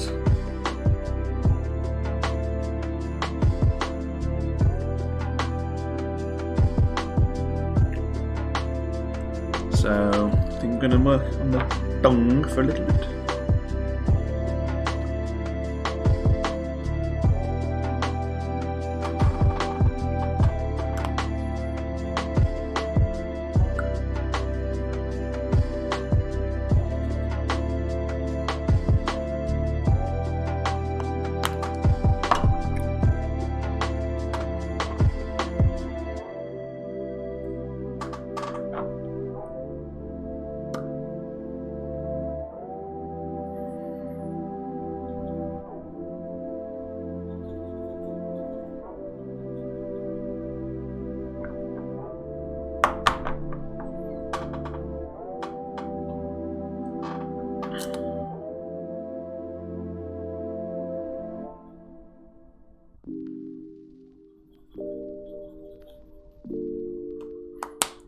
So for the tongue, I've just mixed some Bugman's Glow with some white, but then also just a teeny little touch of Blood Angel's Red from the contrast range. It doesn't need to particularly be contrast paints. I just chose that because it was the first red that I had to hand, and I was using such tiny, minute quantities of it. It didn't particularly matter.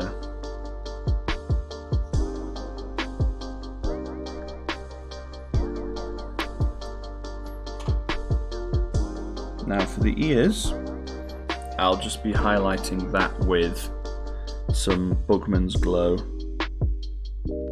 mixed with white.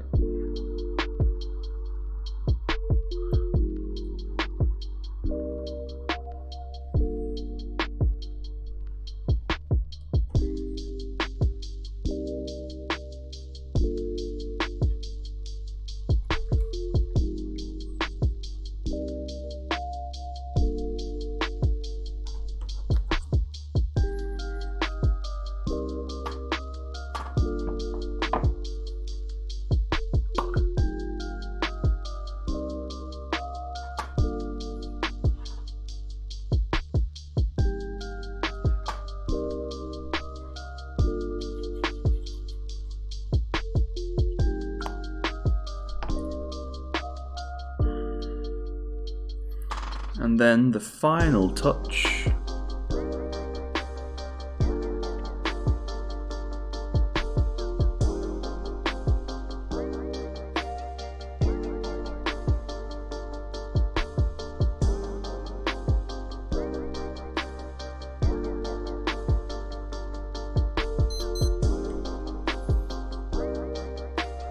A little bit more, I think.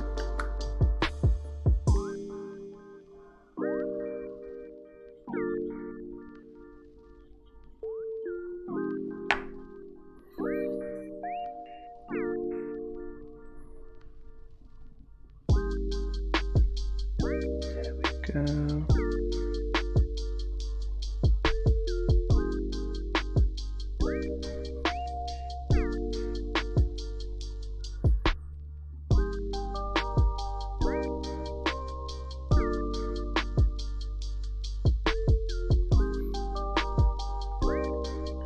Probably just a little dab on the tongue.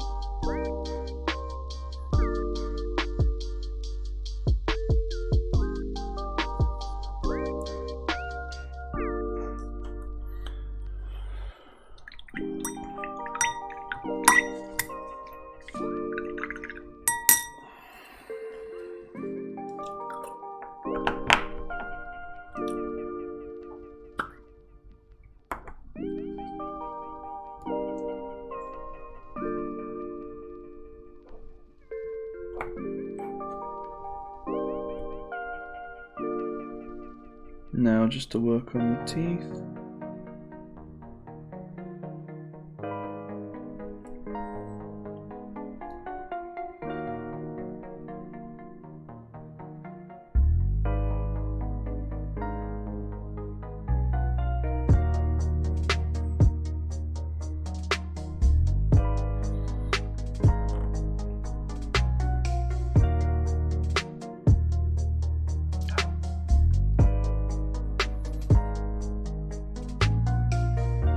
There we go.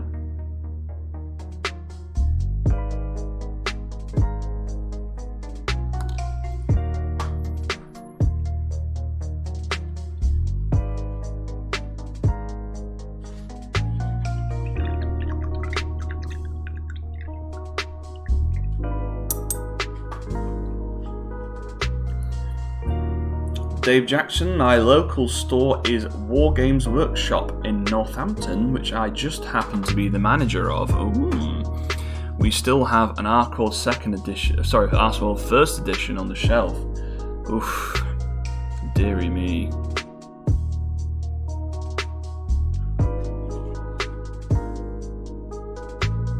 We'll have to see if we can replace that with some second edition ones.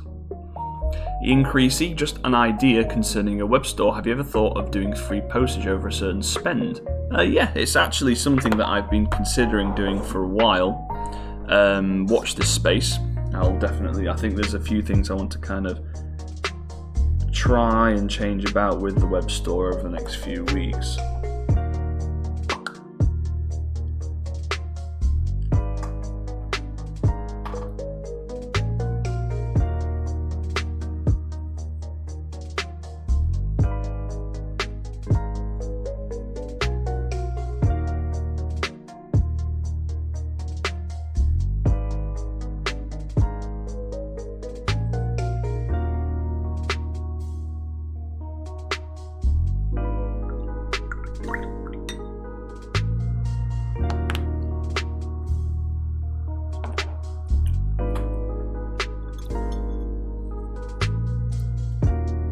Right, now to crack out the tiny brush.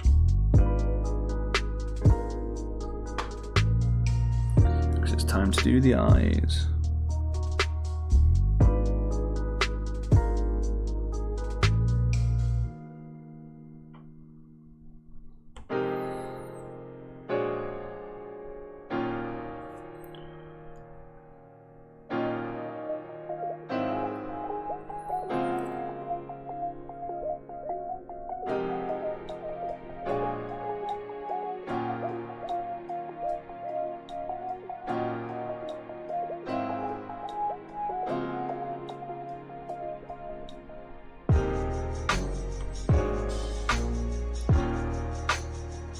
So that's the whites of the eyes, let that dry, and then I'll go in for the pupils.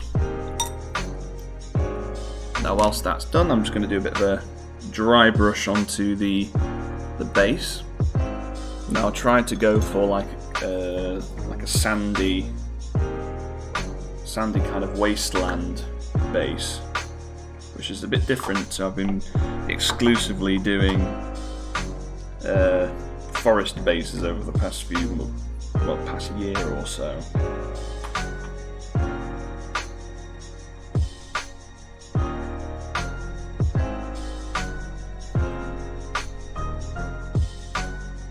So I'm just doing a dry brush of the wraith bone again over a Xandri dust.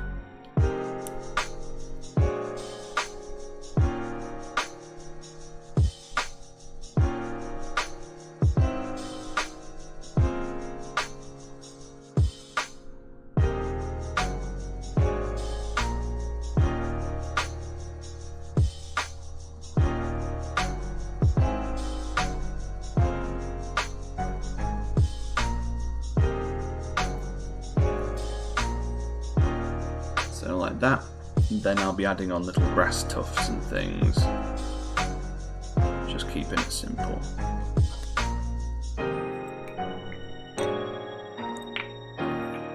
Dave Jackson, our website is set up for event tickets, but Facebook is the best way to get in contact. Cool. Well, once this all blows over, Dave, it'd be great to come and visit the store. Perhaps we could run a few demos and stuff there.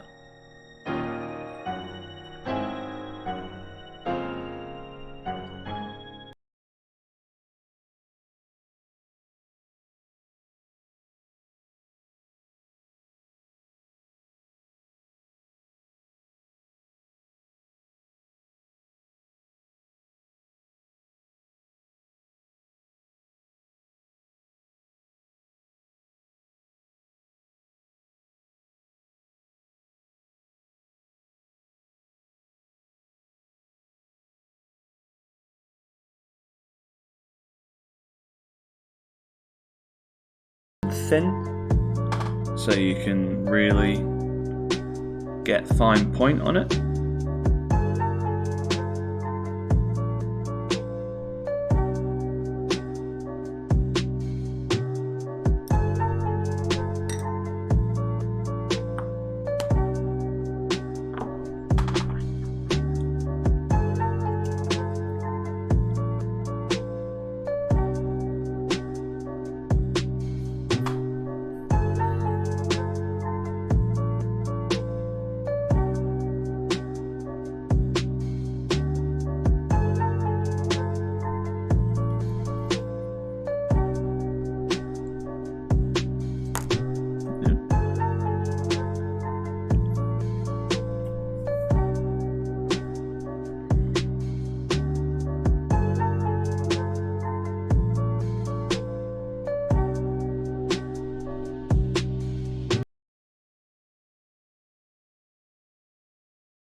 like that.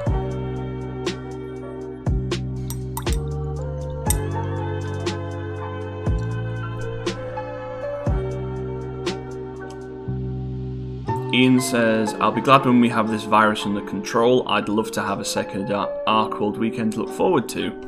Well, as we were saying actually at the weekend itself, like the original plan was to kind of host a summer one, but obviously this has kind of put a lot of those plans to an end. So potentially one in the autumn, but then is that too close to January? Whereas when I'll be just doing one anyway. Like, part of me is quite tempted just to pool all the resources into one big weekend, rather than going for two smaller ones. So the next step for the eyes is just a tiny little touch of black.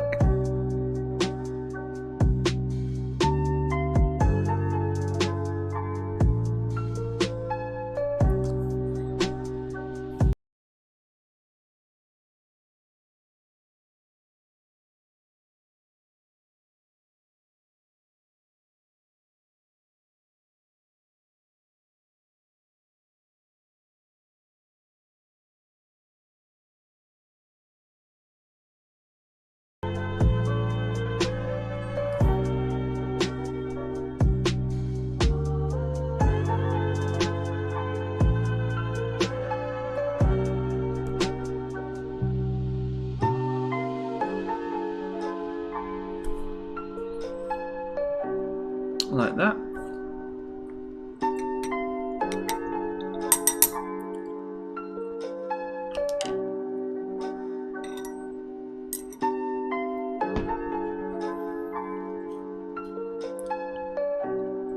Dave says, I would certainly be up for that. Are you going to be distributing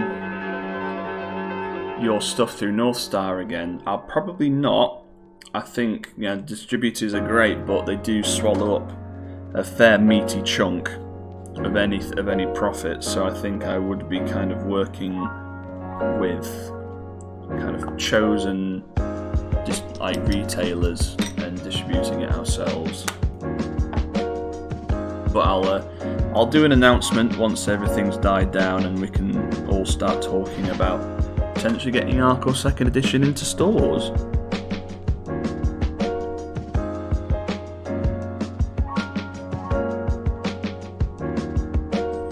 So this is the final bit for the eyes.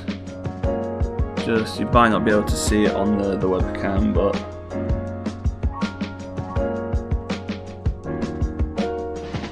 just a little touch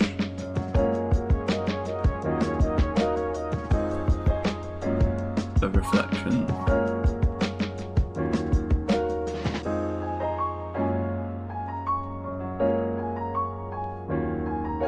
So there we go.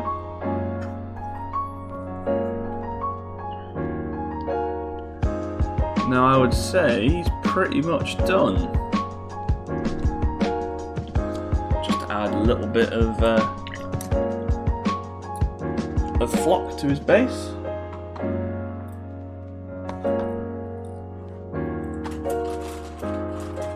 So this is all new flock, which I'm quite excited about using.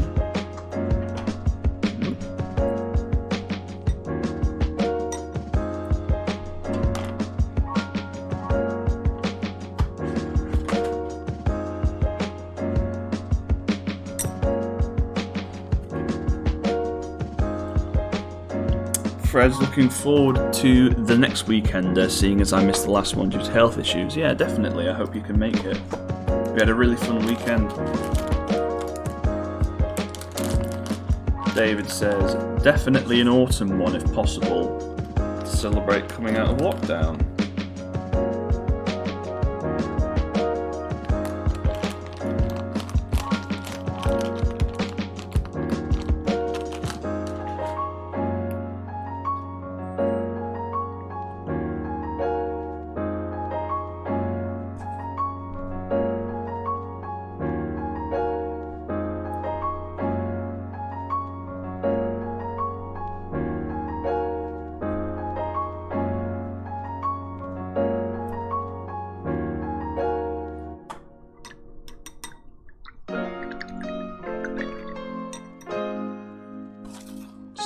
Just added some glue to the base.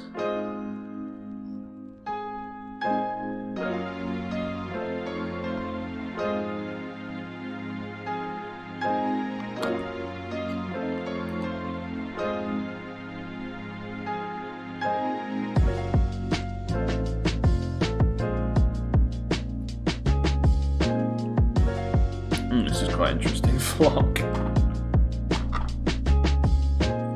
It's not one I've used before, so I think we have to kind of stick it up ourselves.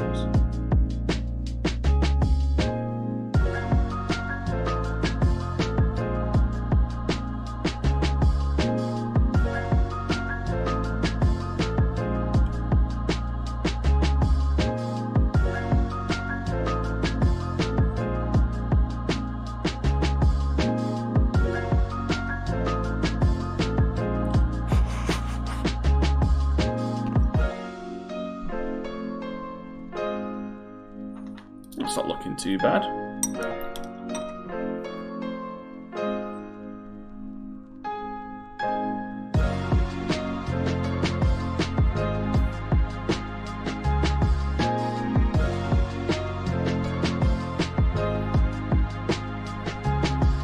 So chaps, I think he's just about done.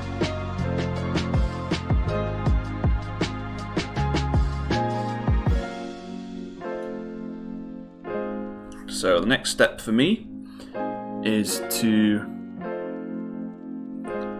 finish his brother with a bow, and then carry on sculpting the rest of the range. So for those of you who have joined since the announcement, I'm going to be launching a Patreon where people will be able to download and print off these goblins and future Warplock creations. That's going to be hopefully going live on the 1st of May, and I'll be focusing mainly on kind of RPG models, you know, more like kind of creatures and beasties to kind of for your characters to fight against. So if you are a DM and you do want to kind of pad out your ranks with some new miniatures, I'll be doing lots of announcements and things when the range does go live in 2 weeks' time. So Mal is saying, a weekender that avoids November, December and January for me, as the Christmas New Year period kills my fun for anything else. Even if I can't make it, I'll order something from the store. Thank you very much.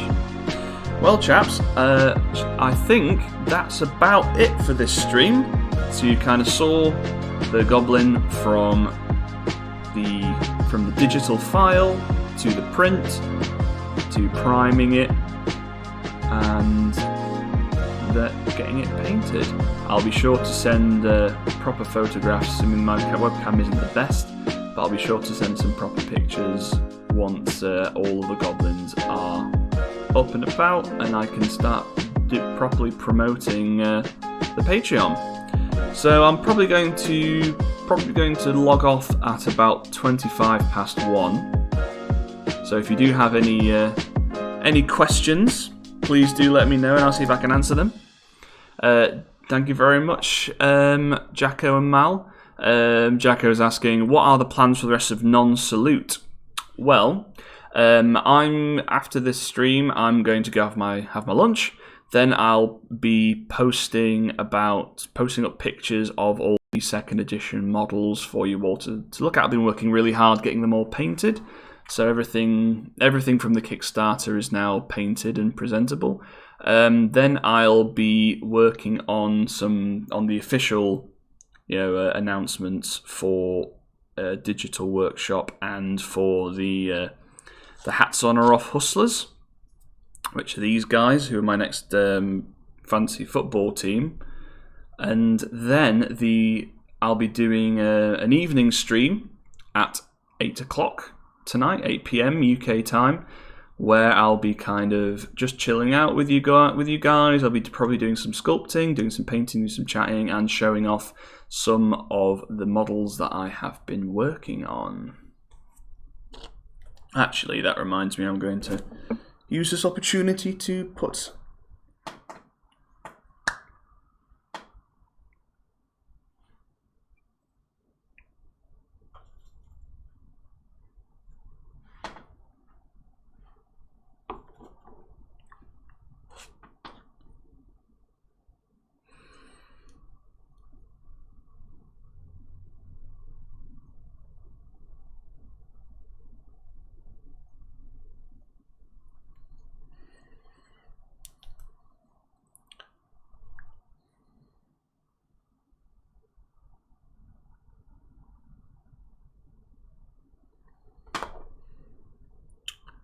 Graham's Kickstarter has literally just been delivered now. Wow.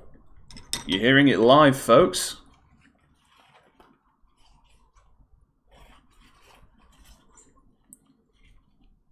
Hope you enjoy. Hope you like the miniatures. What did you pick up?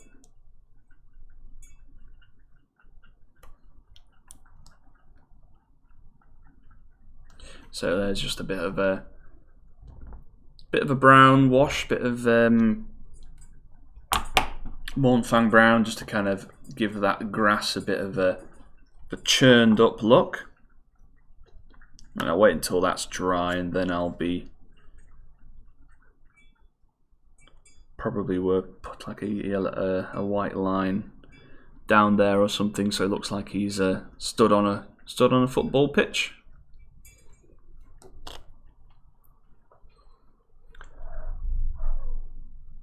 Les is saying, Graham, you lucky.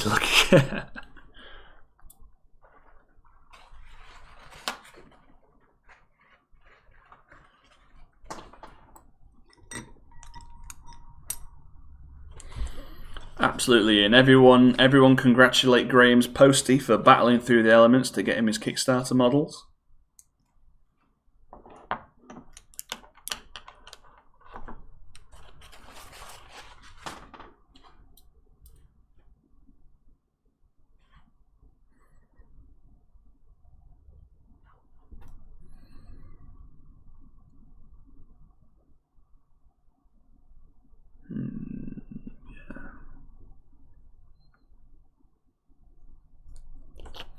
I was going to put the white on now, but I think I'll wait until everything is properly dry. Graham got the Beast Folk and Halfling starter set. Excellent.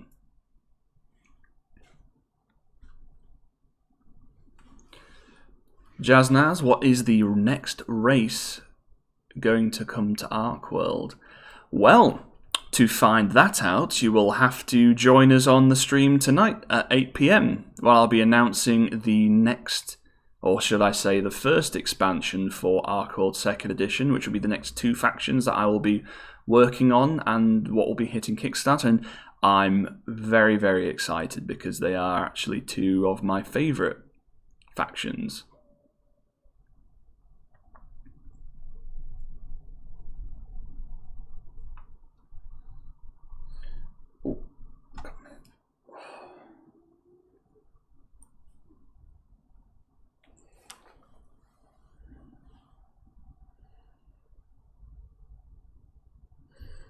My cat's come to say hello. Funnily enough, she's actually called Goblin too.